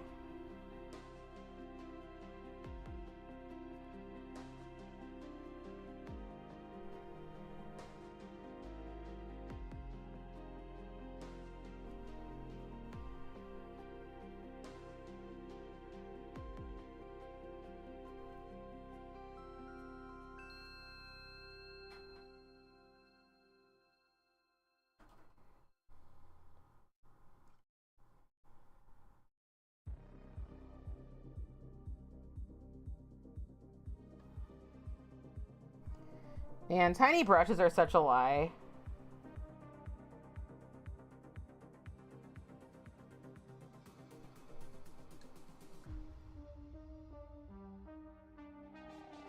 It's gonna be a bit hard to read because, like, I should have, like, cheated that O a little bit over, because even though this is, like, pretty well centered on my nail, this nail, actually, it's coming out good, though. Okay, actually, never mind. This nail tends to, like, in pictures, like, need to be, like, turned a little bit more. So it's actually looking good.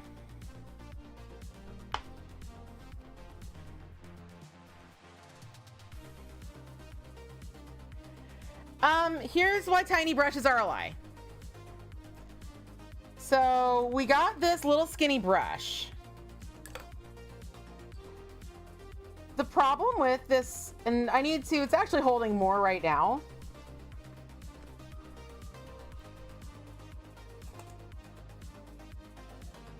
But if you look, so first off, if you look at my nails, I'll give you this practical example here. Let me get the focus.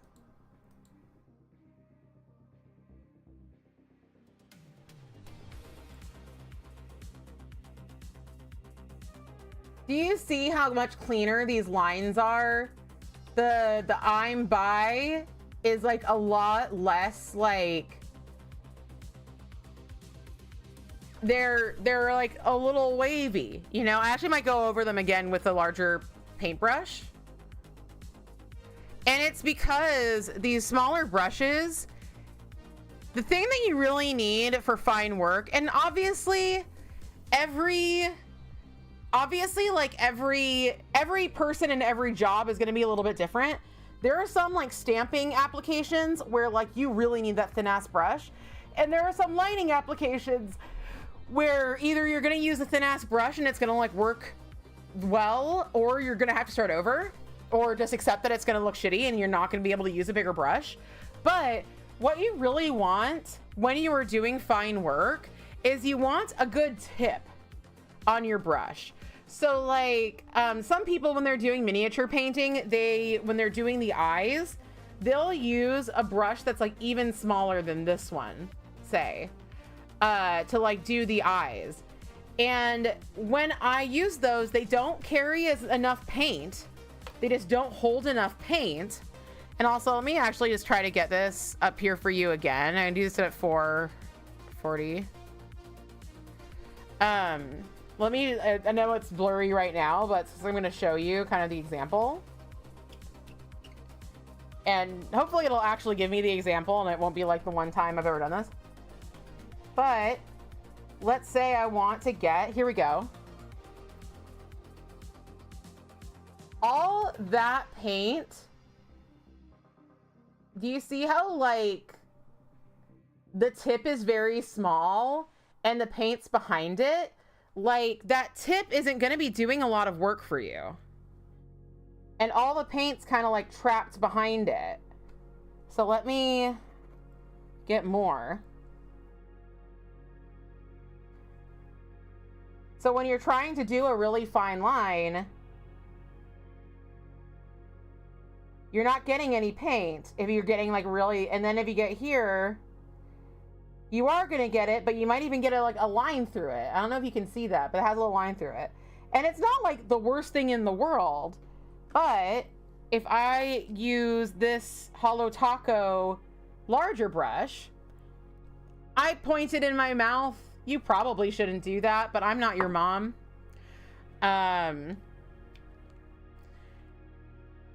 Let's see. If you load inner bristles, let's see.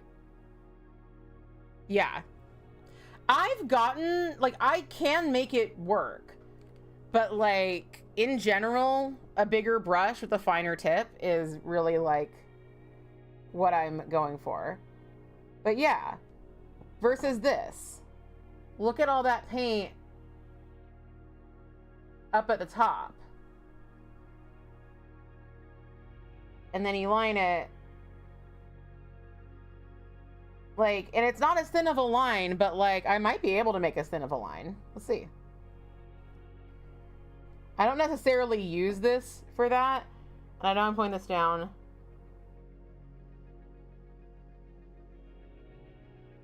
It's much more consistent. You can be a lot more consistent with it.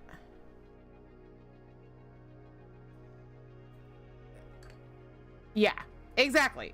So, you know, it's not that they're actually a lie. It's just that, like, I feel like there is a misconception that, like, you will be better at fine line work if you use a smaller brush. And that is not always true. Woke up too early today, so you're off to bed already. Thank you. Thank you so much, Yurik. I'm going to try to stay as safe as possible. I mean, I'm going to try to stay safe as possible, but I am also going to, like, go out and exercise my rights and stuff. I love you. Have a good night. All right. So yes, that is my my thing. I have bought a lot of very tiny brushes, more for mini painting than for nail art. But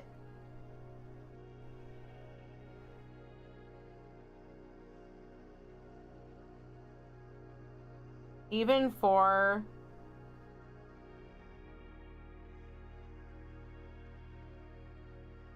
the finest lines, or the finest, usually it's not lines in mini painting, but like the tiniest of areas,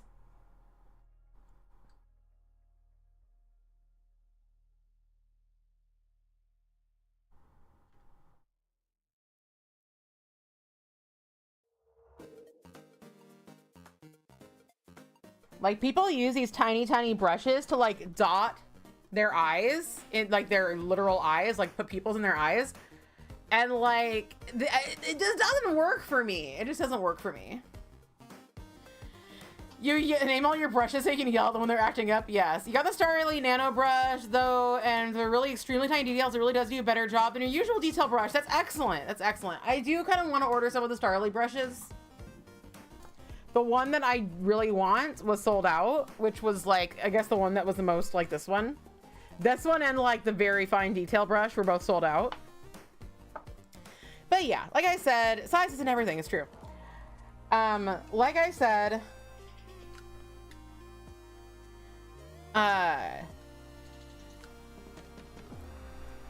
there's always going to be individual differences.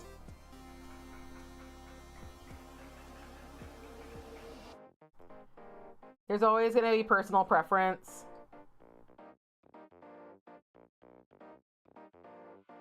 And that really is an important thing to like learn in art. Oh my God. This F is tragic.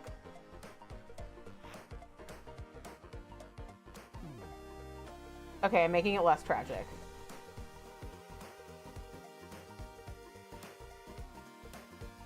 I'm like, I'm so good at painting with this brush. And then I get to this nail and I'm like,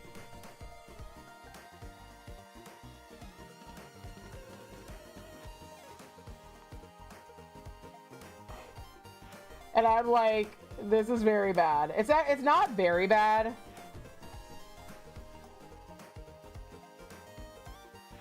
It is just very not ideal.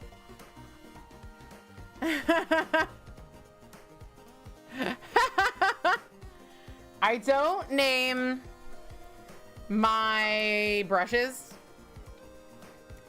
but I do name my favorite sex toys.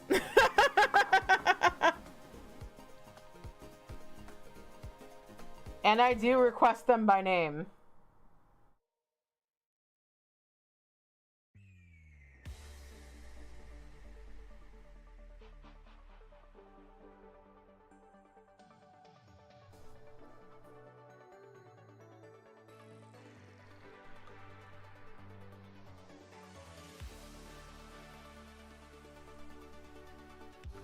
Thank you.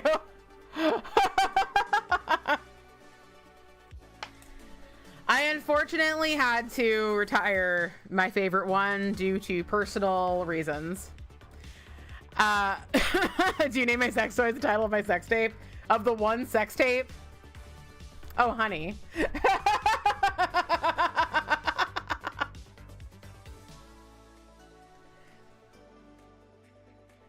Yeah, I had to retire my favorite one because my body used to be like, oh yeah, to that one. And then it was like, oh no.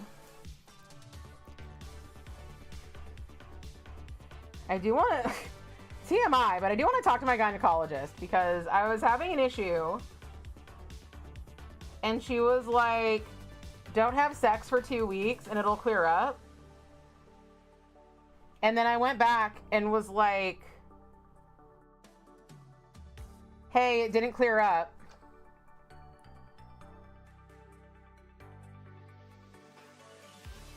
And she was like, well, let it heal some more. And yet. So, I don't know. But also at the same time, I'm like, do I want like surgery on my vajayjay? Right? I mean, the thing is that like, it's basically a spot that gets irritated and it's bad.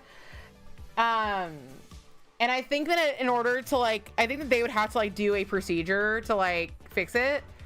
And if you're not doing wild freak ass shit like me, it's really not a big problem, but I really like doing my wild freak ass shit. And I'm like, this sucks. That, it's all very good, except for my index finger. What time is it? I'm gonna redo my index finger just because I want to. Yeah, it really fucking sucked, and it continues to really fucking suck. So, I am considering finding a new gynecologist. Or you know what I could do is I can probably bring it up to my primary care physician and be like, will you send me to a like specialist, like a surgical specialist? Because then they'll be like, yeah, we're gonna do something to you, you know. But I also don't want to fuck it up more. I just want the doctor to do something to me. Is that a crime?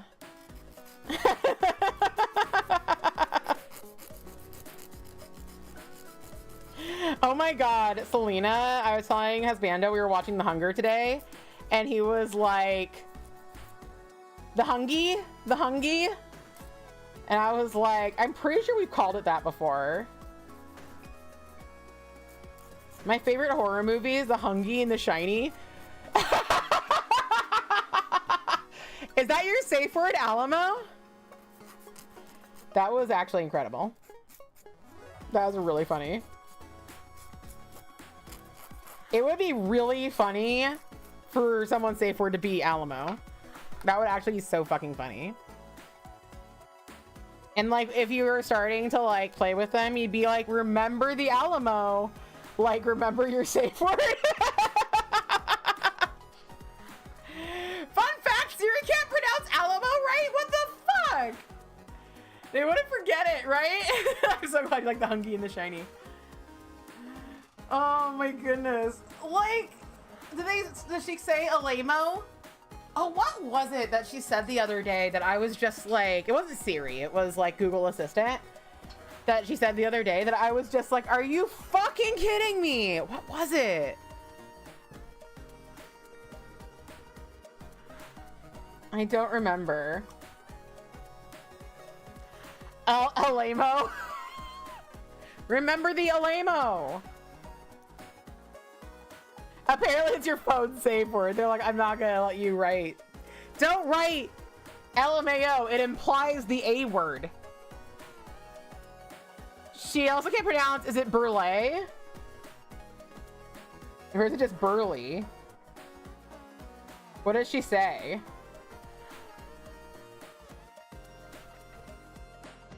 What does your little phone demon say? Oh my god, speaking of little phone demons, I was like looking for a journaling app. I posted about it on the Discord, looking for the journaling app. And like I keep getting advertised this one that's like AI powered journaling app. Oh, it's Burly Eye. Okay, I would never have known, but she says Burry. That's amazing. I also wouldn't call it Burry. I wouldn't call it Burly Eye, and I wouldn't call it Burly. I would call it Burly, or maybe I did say I would call it Burley. I guess Burly, yeah. I would call it Burley. I remember. Okay, enjoy your snack. I remember when I first became obsessed with Scotland. Everybody's had that phase except for Danny. Because that boy ain't right. Burly Eye is a wild way to pronounce yeah, Burley. I'm gonna call it Burley. I actually agree with Siri on this one. But yeah, when I first got obsessed with Scotland, I called Edinburgh, or Edin whatever. I called it Edinburgh. And like, I went to Scotland when I was 16, and I was on this like tour with mostly Americans, but with like it was an Irish company that ran this tour of Scotland. But there was also 2 like older Irish people, and they were like so freaking amused that I was calling it Edinburgh. And like rightfully so. It was ridiculous. That couple was really sweet though. That couple was really sweet. They like had like bad what am I looking for? What word am I looking for here? Goodbye, Neko, I love you. They had a bad I want to say they had a bad reputation, connotation. They didn't think that American teenagers were nice or polite. And I am very nice and polite. And so they thought that I was great, and they thought that my mom was great because we were nice and polite kids. So that was great. They also taught me that no matter how funny the Monty Python Oliver Cromwell song is, that man's a fucking war criminal. You agree you avoid American teenagers, yes. Okay, CapCut. I'm like, what is egg CapCut? All right, by the way, for the lettering, for the actual lettering, I'll start on this because, yeah, we're gonna wait for that index finger to dry. Ah, I lost the tip, just the tip. I'm gonna be using Road Rage by Cert Colors because if I'm bi-furious, might as well have some Road Rage. Gotta go on our wall and get our steps of the day. Yes, your walk. Y'all learn to type. Steph, learn to read. Happy painting. Praise the sky, comma, and Danny's labia. I'm always praising Danny's labia. That's just not the part of the podcast you get to see. Sorry, Danny.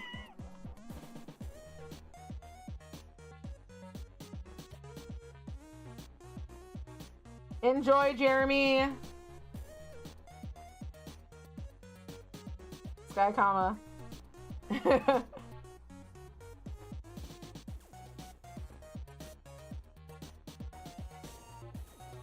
And I'll do 2 layers.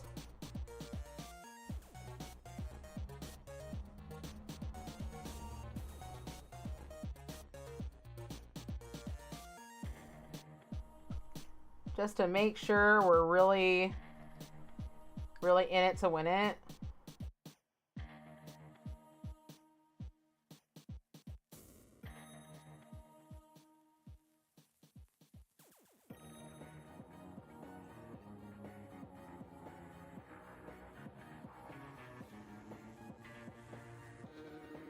I shouldn't have used so much paint on that M knowing that I was going to go back. The way Mater is pronounced is wild to you. Metairie. Oh my god, Metairie. That makes more sense than that other one. But I want to say Metairie. Yes. Cat medicine time! You're free, but are you free? From cat medicine time.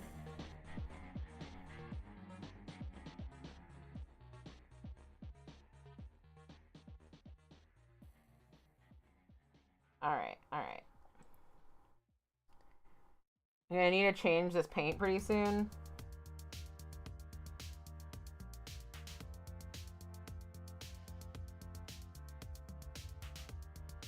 Is she getting thick?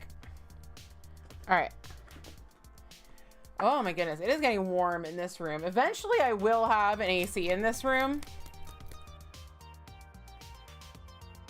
I have plans, but I'm gonna have to like do a special situation with the window because I don't have any windows that will like easily fit an AC.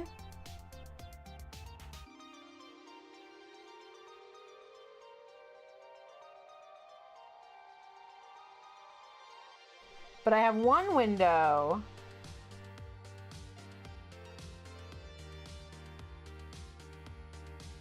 that I can at least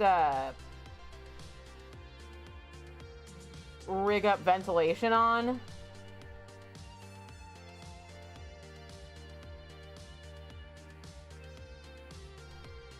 All of my windows in this room open outward or inward. I guess they mostly like open inward. And so I have one that's like small enough and far away enough that I think I can put an AC in there. You can get a portable freestanding AC, but you do have to, yeah, a way to drain the condensation, yeah. You need a way to drain the condensation, and you also need a vent for the hot air that it makes to go out. And that is the,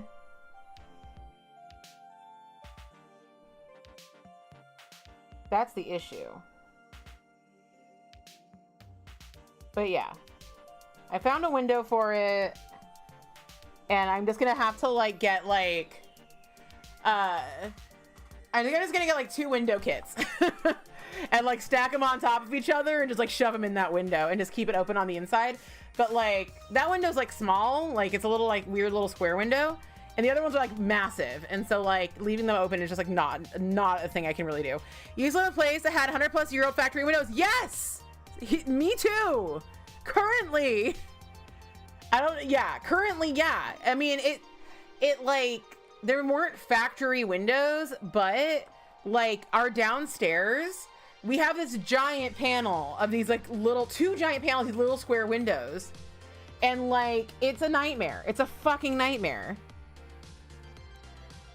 Yeah, the bedroom window couldn't open, so a previous tenant punched out a pane for ventilation. Vexed. I'm so like, yeah, I am with you. I am with you. I'm living that life too. Yeah. And it wasn't like made for people in this century, this house. What did I just put? Okay, this one's the fresh one. I'm like,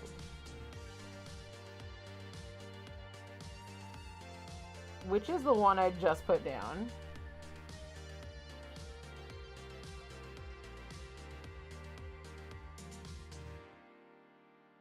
Yeah, it's so fucking annoying. But yeah, like we had some like double hung windows. We had some downstairs, so we have a AC window, AC in there. And then Hubs has a double hung window, but it's so small that we had to do a portable AC there too, because like it's so small. And then our bedroom, though, has new double hung windows, and they're just the right size. So we were able to put an AC, and like the 2 window ACs are doing great. One of them's downstairs in the print room, which is like, I'm glad we have an AC in the print room because it's not good for the things in there to get too hot. But also at the same time, we keep the cats out of the print room for mostly safety purposes, but also annoyance purposes. But like, yeah, like they could, you know, one of our printers is completely open and they could just like get in there and like get hurt by the thing or hurt the print. Obviously we're more worried about the cats, but like we also do not want them fucking with the print. And yeah, so like for like that room we don't stay in because of the fumes. Because even though we have a tent, this is like just a bunch of like 3D print stuff. We have a tent for our resin 3D printer that ventilates outside. But we don't, like the other 3D printers aren't resin. And so they're not as dangerous, but also they still have fumes. Like some people will be like, I don't want to use resin because resin has fumes and it's dangerous. And so I'm going to use an FDM printer.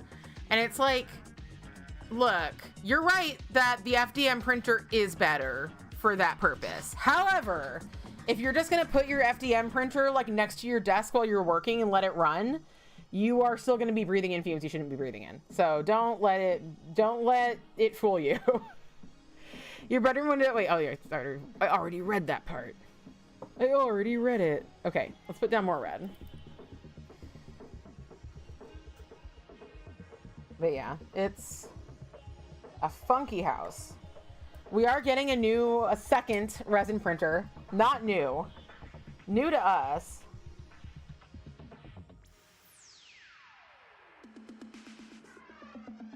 And it's because a friend was just giving one away.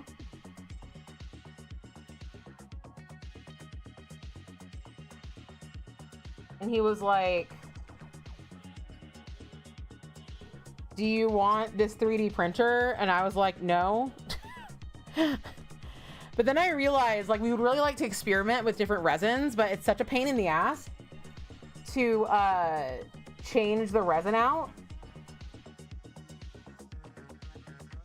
So we're just going to take this other person's other 3D printer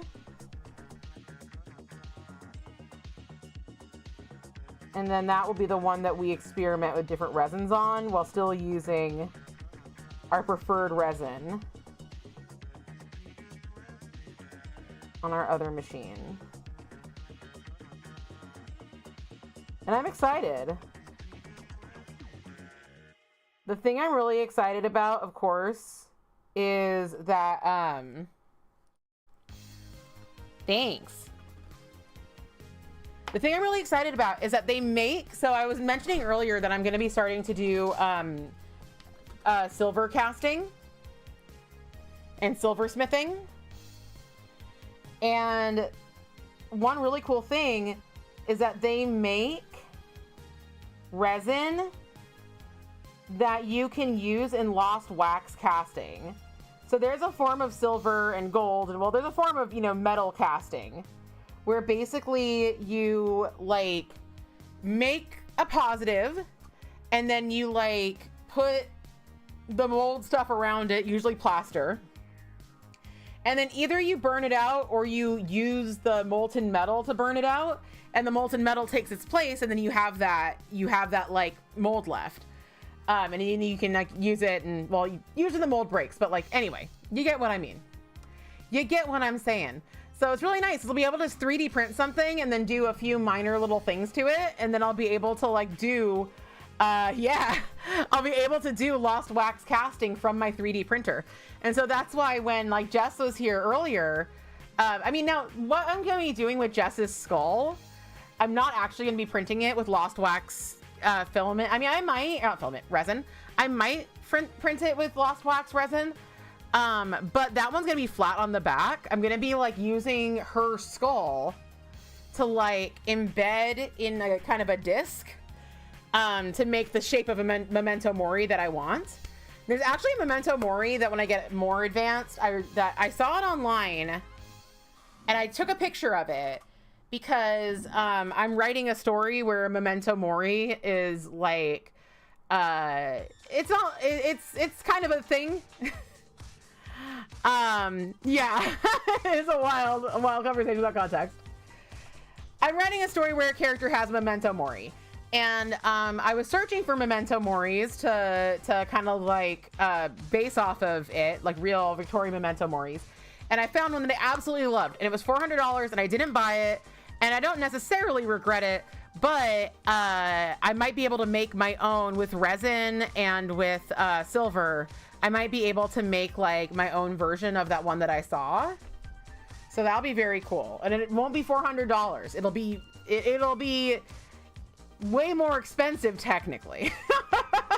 But no, I mean, I'm already doing all this stuff, so it's not like I paid for the printer, for the resin, for all this shit just to make that one thing. But it is funny, like, oh, don't buy it for $400, just make your own by learning how to 3D print, learning how to silversmith, and get yourself a silversmithing set and get yourself a vacuum like Lost Wax casting kit and all this other shit. And it's like maybe just the $400 actually. Perhaps you just pay the $400 and have it. If I saw it on sale again, I might get it. It was a yes, the just do it yourself hobby trap. Yeah, my husband and I often talk about like the cost of 3D printing, just like in general. We both 3D print. He is more into the 3D printing hobby side than I am. I am more into the what we make with it. And there's kind of two ways to look at 3D printing. Some people are like, I'm going to be buying a lot of stuff, so like I want a 3D print instead so I don't have to buy it. Excuse me. And like that can make sense. That can make sense if it actually makes sense. To me, it's specificity. I want this thing and I can't get it any other way. And so 3D printing allows me to either make it myself or get it, but it's not because it's cheap. It's because I want that thing. And like, if I don't make it, if I don't print it myself, it's either like, I'm just not going to get it, you know, like that's the thing too, is that like, maybe I would get something super expensive. Like maybe I could get somebody else to do it for me with their 3D printer, but yeah, there's enough stuff that I want. And I have enough desire to not involve other people in the stuff that I want to do. Not saying like, you know, not saying like it's all very secretive. It's just like, I don't want to call a person and tell them what I want and deal with if they get me what I want or not, and maybe not like what I got from them, and maybe like either feel ripped off or just like feel like, well, they did their best, but like I didn't want this exact way. I guess I'll learn to love it. I would rather just have those complicated feelings about myself. I would rather just be like, what bullshit did you do today, Stephanie? Raver took himself outside. How did he get the code through the door? Your stepdaughter has 3D printer, so he just begged her to make me stuff. Yeah. If you live in the same house as the person, it does help. And like, Hubs makes me stuff on, like, I pretty much like man the, I am so sorry your cat medicine time was exhausting. I pretty much man the resin. He pretty much mans the FDM. Did y'all see that video of Shepard taking medicine? Shepard took medicine like a fucking champ. Shepard medicine time, in fact, is easy. Not in the same house. A whole ass adult, their own house. That's nice. That's nice. Okay. We are not going to make the same mistake we made last time. The F is going over here.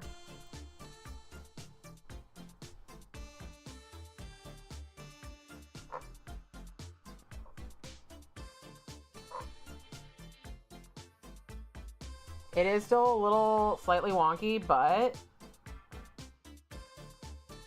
it's not like really gonna matter in the picture.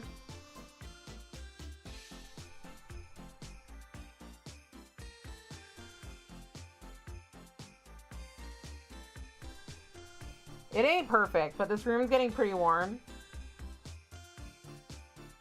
So we are going to be fine with it. None of your cats have ever accepted any kind of pill pocket. Ah. The FU must be acceptable. Exactly. Y'all making me miss that laser cutter your ex took with him. So much stuff was makeable. Oh my God. So one of the bigger brands of 3D printer, Bamboo, released one that was like a 3D printer and a laser cutter and like a bunch of stuff in one. And here's the thing about laser cutters and 3D printers. They don't make sense to have under the same roof. Not the house, but like after the laser cutter is used, you gotta like clean it all out for like the soot and stuff of the laser cutter. And it's just like, this is not like, it's like a 2-in-1 bathtub and hair dryer. Like, okay, if you use it exactly correctly, perhaps you can use them both in their time, but you can't use them both at once, and they probably shouldn't be together.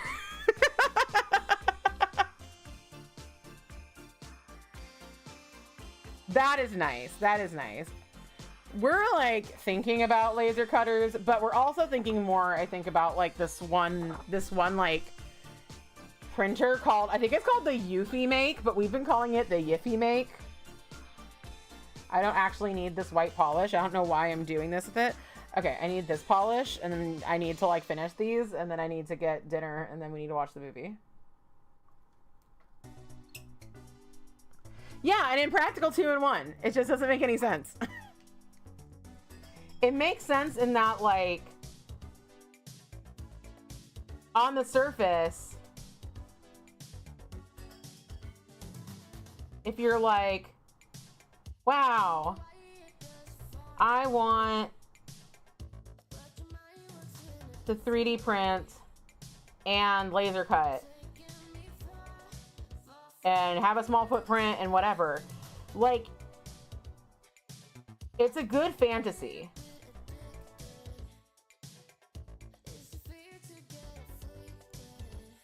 It makes sense to want that. It just doesn't make sense to actually do it when you get past, you know, the blue sky phase.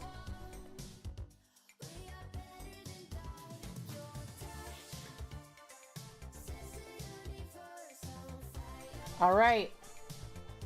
You gotta finish the FU. The acceptable FU.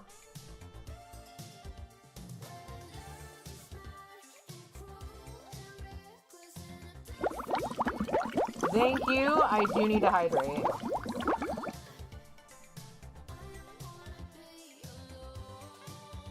This white polish on the FU.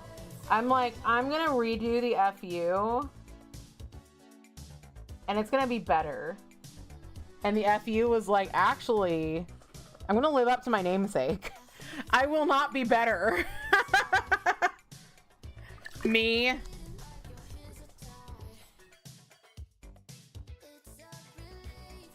Being like, I refuse, I will not be better.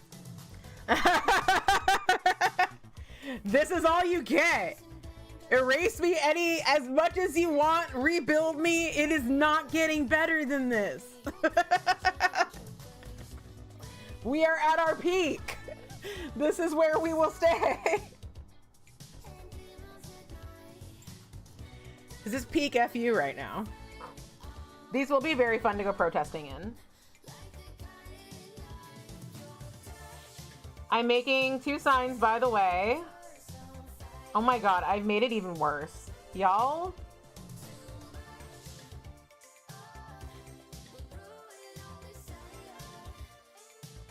This is a travesty. I was just so mad. I was just so full of righteous fury while I was doing this.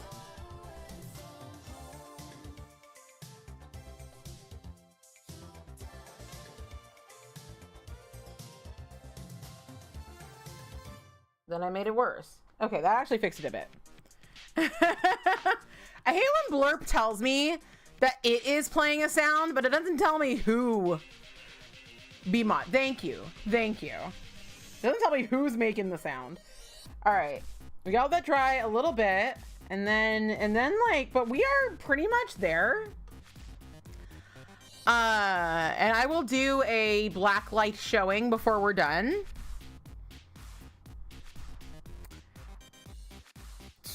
Excuse me.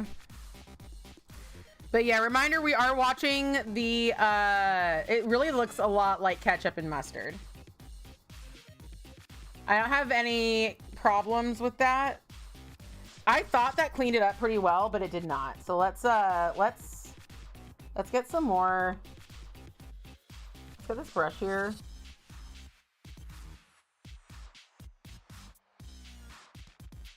I'm going to attempt to kind of like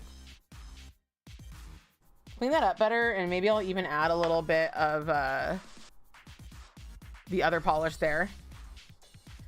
It's a little ketchup and mustardy. I'll just add a little bit of this.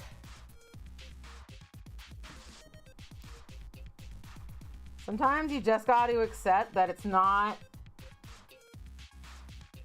exactly what you thought it was going to be. Life isn't exactly what you thought it was going to be. Sometimes in important ways, and sometimes it's your nails. Let's hope that most of the time, life isn't all it was cracked up to be. It's just our nails.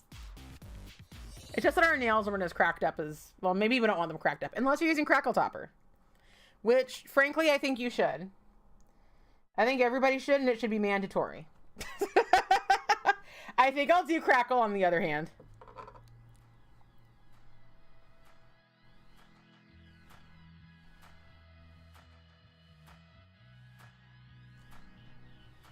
Oh, the signs I'm making, though. The one I'm making for myself is going to be, it's yellow, and it's gonna say, no! Yes, Allie, yes, yes. Allie is right. Allie is valid. Allie is the only valid person here, including me. I'm making one for myself that says, without due process, it's kidnapping, and I'm going to be putting on like kidnapper letters, like, you know, like cut out letters to make kidnapping. And then for husbando, I'm making him a sign that says, it does not say RSVP on the Statue of Liberty. And sometime today, his Statue of Liberty accessories, not the whole costume, but he's getting a little hat and a little torch, so he can be Lady Liberty. It didn't come out how I thought. That blows. All right, the F has been. Let me get more paint. It's always more paint with you people. And by you people, I mean the thing I'm doing. The activity I'm doing right now is you people.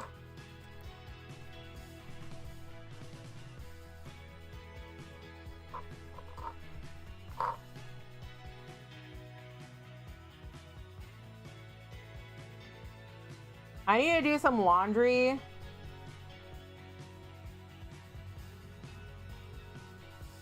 Because A, I just need some good socks.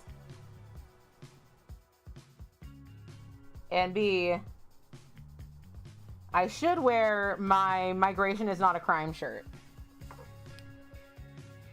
Looks more glitter. Oh, okay, it's green glitter crackle over orange. That is actually my problem with like glitter crackle. Like I've not really used a lot of it. I think I might have one.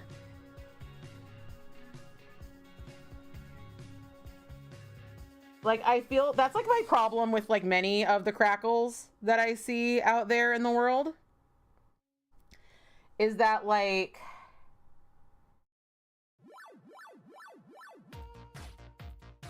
when you're not using a stark color like white or black or red or something, a lot of times to me the crackle is a bit lost, and so that's why I'm not like huge on that's why I'm not like huge lie I am that's why I'm not huge on the on many of the crackles.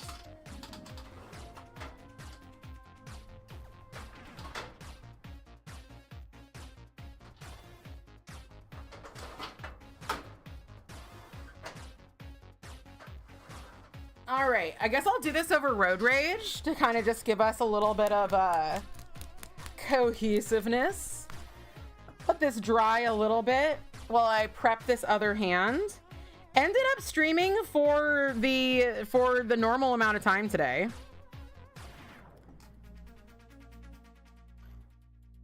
But yeah, I've not really bought any of the fancy crackles. Like I said, I do think I definitely have like a glitter crackle, and I think that it is actually from Sally Hansen. Sorry, my nails are so dirty. But I paint a lot.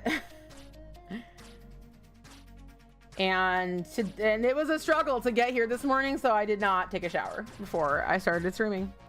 So I still have last night's paint on my hands. Oh, it's Sally Hansen Sage. Okay, yeah. You never owned or worn a crackle. My like big thing about crackles, here's my, again, nail art is art and fashion, and both are so extremely subjective. So if you're like, I don't agree, I'll be like, yo, it's art, you know?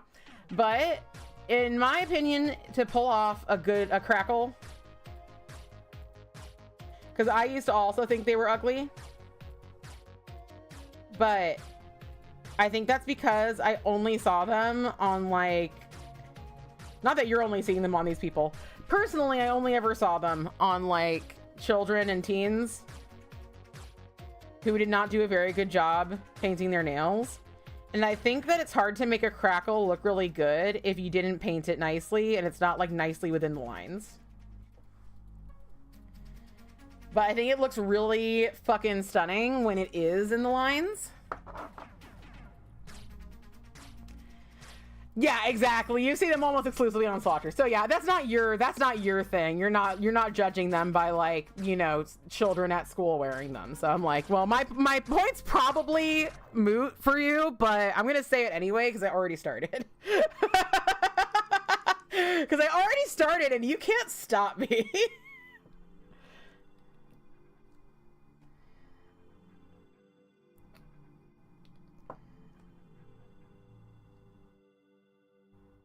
It's hard to remember sometimes that like now we have like now it's like much more likely for somebody to have like seen it first on a swatcher, or at least like have most of their memories of it be on swatchers. But it's so hard like in the internet space entirely, because like I have this conversation all the time of people being like,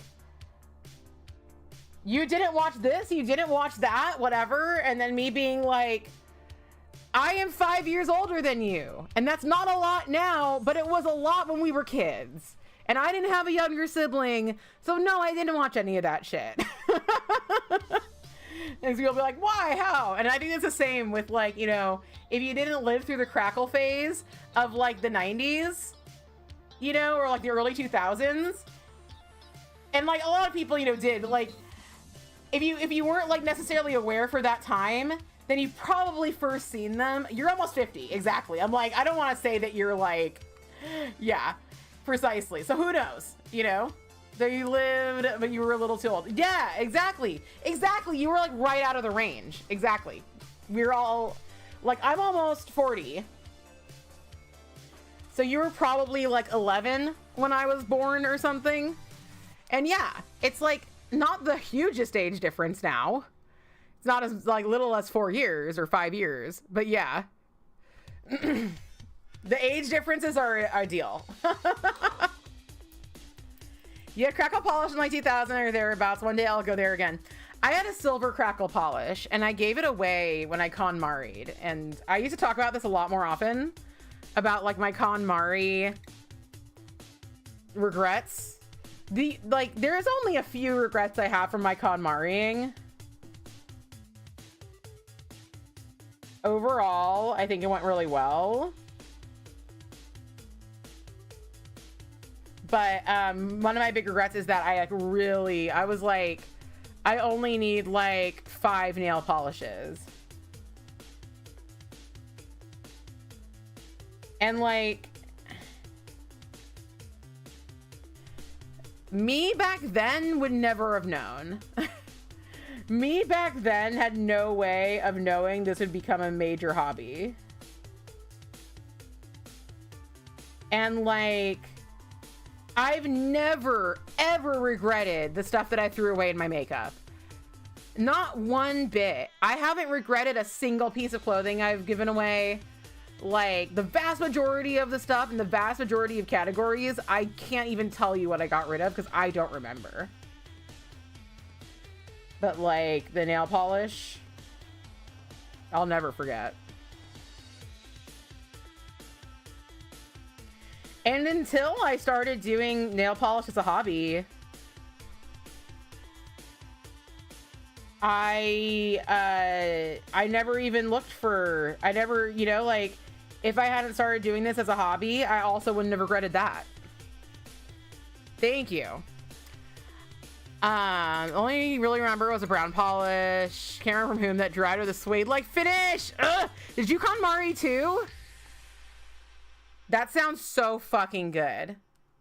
I bet you that brown polish was China Glaze. Or Sinful Colors, but I bet you it was China Glaze. There was a line. If I was a betting woman and there was a line on this at Vegas, I'd say it was China Glaze. Oh my god. I love... Have you all seen Drop Dead Gorgeous? It aged so bad. It, like... The really funny parts, some of the really funny parts still really land. But, like... Some of the humor in that movie, some of the jokes are just not jokes. Or are just incredibly sad. Yes, exactly. Problematic as hell, but the rest is still perfect. The thing that makes me the saddest about it, like, I want to say it's really good, but it is so problematic. It is so problematic. And there's some parts that are problematic that, like, you know, when you're watching something, sometimes something problematic will happen and it's to, like, illustrate that the thing is problematic. So, like, there's Kirstie Alley's character and she's a total bitch and she, like, parks in, like, a handicapped spot in the Mall of America and, like, she's like, I told you I'll move it. I'd move it if a cripple came. And, like, that's a fucked up thing to say, but, like, her character is fucked up. You're not meant to like her. You're meant to go, oh my god. What the fuck, lady? But then there's other stuff that like is just punching down. And the part that gets me, I mean, there's two specific scenarios that get me a lot, that make me go like, but the part that makes me the saddest is that there's like, the Will Sasso character entirely. If that's the one, I don't know the actor's name, but yeah, but I think I know who you're talking about. Because yes, there's one character that should be cut entirely. Absolutely. But like the Japanese, or I don't know if they were Japanese, I think they were, with the Asian family, the brother with overalls, to put it kindly. Yes, him. The Asian family really upsets me because I'm not familiar with the concept of like, they're like an Asian family who really wants to be like acclimated to America, so they like adopt like an American girl daughter, a white American girl daughter, and then they're just like trying to like pretend that they're like really American, but they have really bad stereotypical accents. And like, it's bad, and it is made worse by the fact that like I know some people who lost their Japanese heritage like because their family was put into internment camps, and when they got out they wanted to really dissolve every bit of their Japaneseness, because they were afraid it would happen to their family again. Like I've like had some conversations with some people that have been like, I really would love to know more about this, but like I don't know anything about this because like my parents literally held it from me. They like would not talk about, you know, our Japaneseness. And so like it's very sad. It's very sad in the context of like knowing that as an adult, having met those people in my life who have that experience, to see that like I guess the person who made the movie found some people who were like that, perhaps, I don't know, and like decided to make that a whole deal when it's like, oh, this was because of concentration camps. This joke is about that, you know, like it, I don't know if that was the intent, but like, oh my God, it's very upsetting. Yeah, it's very, very upsetting. So what a fraught movie. Tales on its time assimilate to white culture because of white supremacy or else. Yeah. Yeah. I have known at least one person who was not there when that happened. They were not born yet. They were born like 10 years later. But that has said that like it was done also to protect them. And it's like,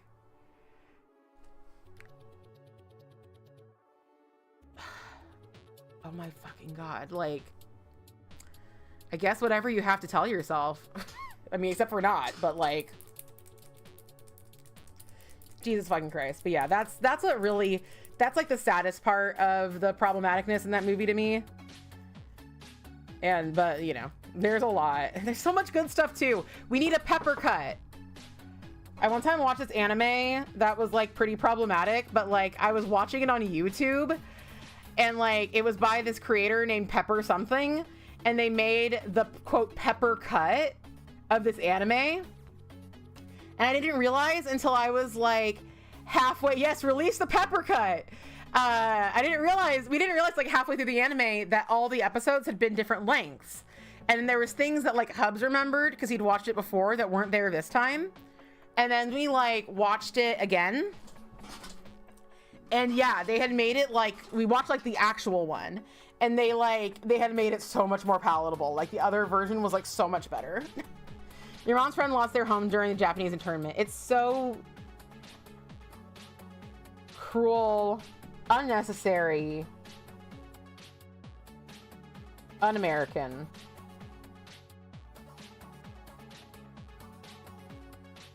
Inhumane. Like, she wasn't born until the 50s, yeah.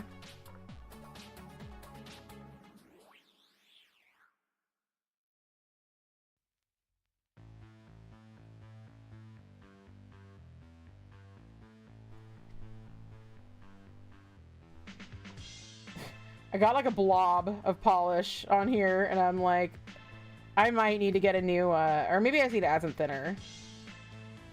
I think I need to add some thinner to this because it's not, this is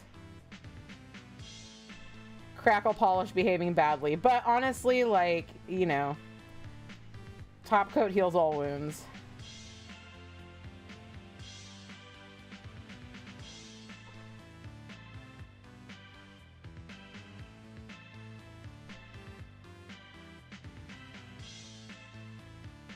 I did just bump that one with my nail. And I did get a little bit... I got a little bit of the crackle onto my I'm by Furious. Okay, well, it's gonna add a little bit. It's a little bit of flavor. Little flavor. Buying back what they had took like 2 generations. Yeah. Yeah. There are people out there that just don't think that like generational issues are a thing. Crackle polish is a rebel anyway. It's very true, and it's actually looking fine. It just kind of like went on. Even the lump I saw. Yeah, I finally found it, but it was not easy to find. That was not easy to find. I'm gonna go over both of these with glitter grabber. Oh no. Where? Okay, we're fine. We're fine. We're fine. I thought we weren't fine, but guess what? We were fine. Oh my goodness. 243. I am like sweating to the oldies here, I gotta say. I am wearing a very cute shirt dress though. I think shirt dresses are perfect. I think shirt dresses should vote. And undies. Could you stop that? Me? The eyebrows are okay. I have been doing a little bit of like tweezing of like the outside of them. And so they're a bit, even now, a bit uneven, but that's okay because I'm gonna go back and then she's gonna touch it up. And like, if I've been picking at my eyebrows and they're uneven again, then she'll figure out the areas that need more filling and I'm just gonna like get more filling. You know what I mean? Like, this is the reality. This is why I got the eyebrows, is because like, it doesn't matter. I'm just gonna keep picking, you know, I'm just gonna keep doing it. And but yeah, it's better. Yeah, this one, and it might also just be like partially like I need to like use a spoolie or something. But yeah, overall great. And yeah, they are healed now. They're healed. They will probably get a little bit darker, but they're healed now. So I can use like sunscreen on them. I can use a brow pencil if they are a little uneven to even them out. And overall, they're great. Overall, they're great. I was gonna put glitter grabber on this, but actually I'm not, because I don't want to wait longer for my nails to dry. The other one I wanted to put glitter grabber on is because it had like such thick art. The glitter grabber would make the crackle top smoother, but I don't necessarily mind a like slightly, I mean, obviously I like texture polish. I don't really mind a slightly textured nail. And sometimes it's just better to like have just one, how about it's like a really quick mani without too many layers, especially on the right hand. Look how cute they are. Vex, have I converted you? Do you love this now? You've seen professional swappers do it, but have you seen this bitch?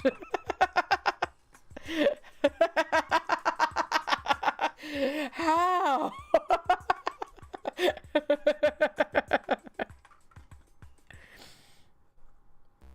But But how? I'm irresistible. Clean that up over there. I did just knock my thumb. But it looks like lava, so it's chill. Yeah, I love like a red or a red orange behind Crackle. I think it looks great. I think many things look great behind Crackle, but yeah. I love, I don't love Orly anymore, but their color, I don't think it's available anymore, called Muy Caliente. When I do that, did I already do this layer on this hand? I feel like I might have. Well, we're going in with layer number 2. Because it's already looking even better. I'm gonna do 2 layers of something. Might as well be the quick drying top coat. And if I hadn't done the quick drying top coat, then I'm really glad I did this. Yeah, I have if I use Muy Caliente and I do a black Crackle top coat, my nails look exactly like a shirt that I have. And I didn't even notice that. I was wearing the nails and wearing the shirt. I like did the nails while I was wearing the shirt. I think I have it. It's gonna take me forever to get back to it though. I think I have it on my Instagram, the picture of my nails and my shirt. I'm only back to last year. They should have a way to like search. They should have like a thing in the top that's like go to month or something. But Instagram will never do that because they don't want you to go back to the old post. They don't want you to do that. They just want you to suffer and to see ads. Like, don't view the same post again. You're so sexy, aha. Yes! By the way, this is not what I was talking about sharing, but this was a glitter. This is a glitter Crackle and it sucks. Sinful Colors Sparkle. Like, it's not bad. Like you were saying, it looks cute. It looks cute. I don't dislike it, but also it's like, you can't really tell it's a Crackle. It just kind of looks like a really uneven glitter. Yeah, Mark Zuckerberg, sucks. If you haven't seen this, I want you to right now. It was Weird Manny Squad, weird backgrounds, and I chose my toilet with a bath bomb in it and my bidet going off. I'm really happy with it, except for the fact that like I stamped these nails exactly the same on each nail, and so like they have this like weird like, I mean, it is Weird Manny Squad. It is weird. So there you go. I was really happy with that. Anyway. Yeah, it really sucks. I'm like, let me show you this thing that I posted a while ago. Let me go for a fucking year. Scroll through my own old damn post. It must have been, unless it was, oh wait, no. Ah, haha. Yeah, look how much, like look at that versus that shirt. Isn't that crazy? Yeah, it looks like a glitter topper. That was like, I was like accidentally wearing that shirt and doing those nails, and I was not in any way intending for them to be related. I wasn't like, this color matches my shirt, because it actually got way more orange when I put that topper over it. I was just like, this is the vibe I want today, and then I was literally like, okay.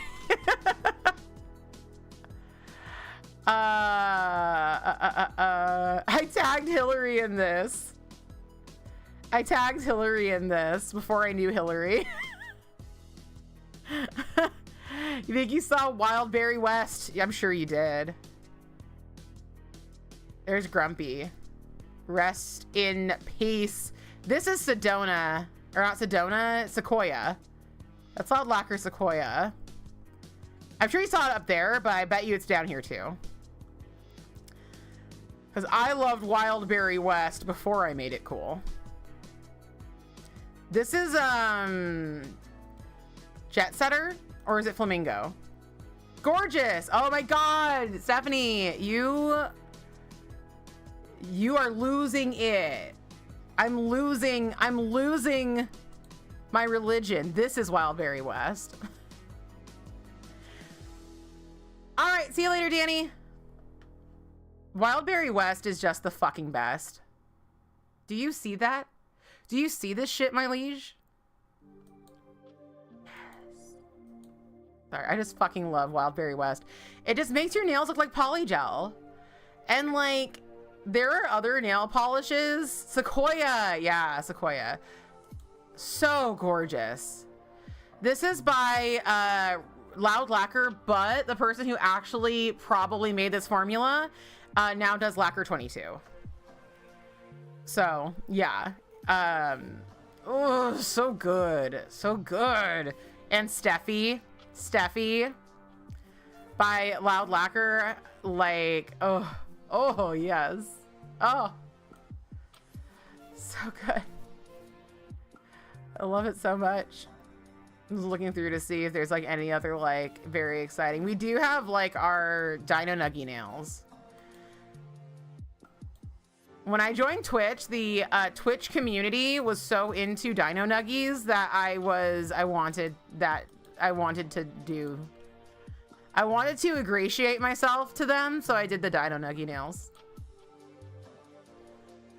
It was to be popular. I did that to be popular. Thank you. Look at this sick ass water marble I did with the Mooncat Technicolor Dreams collection. Mooncat Technicolor Dreams collection, still my favorite collection of all time. And you know, nowadays their creams are even more expensive, but I haven't run out of any of these. Their formulas are still amazing. I would say that if I had to replace this, I would probably pay up to $200 at least for it. But obviously that's just me and my own personal desires. That's just my own personal desires and stuff, but like, oh, they're so good. They're so fucking good. There's Shepherd. Thanks. My first Falcor, baby's first Falcor.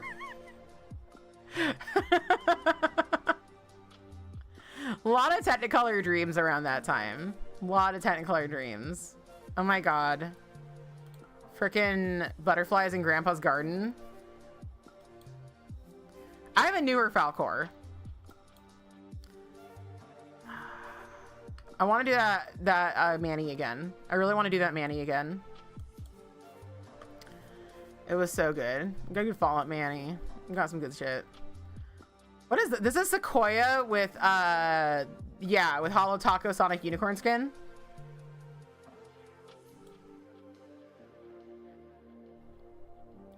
I planned on doing Rainbow Road nails, and I had like these really long nails, and I was like, yay, I'll have so much room. And then I broke them right before the stream, but I still did it, and they look fucking sick. They looked fucking sick. I'm so happy. All right, I should probably, I don't know where this shirt is. This Fantasia shirt with the hippo on it. I do not know. This is actually, a lot of people don't know. This is the picture on the Discord. This is the image for the Discord. A lot of people have no idea what the image for the Discord is. And it's that. It's this Furby surrounded by, this Furby surrounded by Cirque Vice. The Cirque Vice Furby summoning circle is what it is. Okay, everybody, I am gonna be fucking off, as I am wont to do, at 5 p.m. PST. That is in 2 hours. We are going to be in the Discord, and we are going to be watching The Hunger, starring Susan Sarandon, starring David Bowie, starring Catherine Deneuve or Deneuve, or however you pronounce her name. Oh, I didn't like really give you all actual view of the nails. So let me do that. Let me get you a little view of the nails. The movie does have depictions of very disturbing animal testing. The movie has violence and blood, and is sad sometimes. It sometimes is sad. Sad movie sometimes. So You know, I want to see you there, but not if you are going to, like, be completely distraught and destroyed. So, watch the movie, but more than that, watch out for yourself. Yes. Excellent. I'm so glad you're going to be there, Luna. Everybody have a wonderful No King's Day. Please demonstrate if you can do so within your comfort level. In the activism channel of the Discord, I have shared the ACLU Know Your Rights training. So check that out if you want to go and you just want to make sure that you're safe, or as safe as you can be. There we go. I will get a good picture of this under the black light for y'all. I'm by Furious. Sorry, I can't get like a good shot of. Maybe I can get like, yes, there we go. It's so readable. That's the thing about it. It's so readable.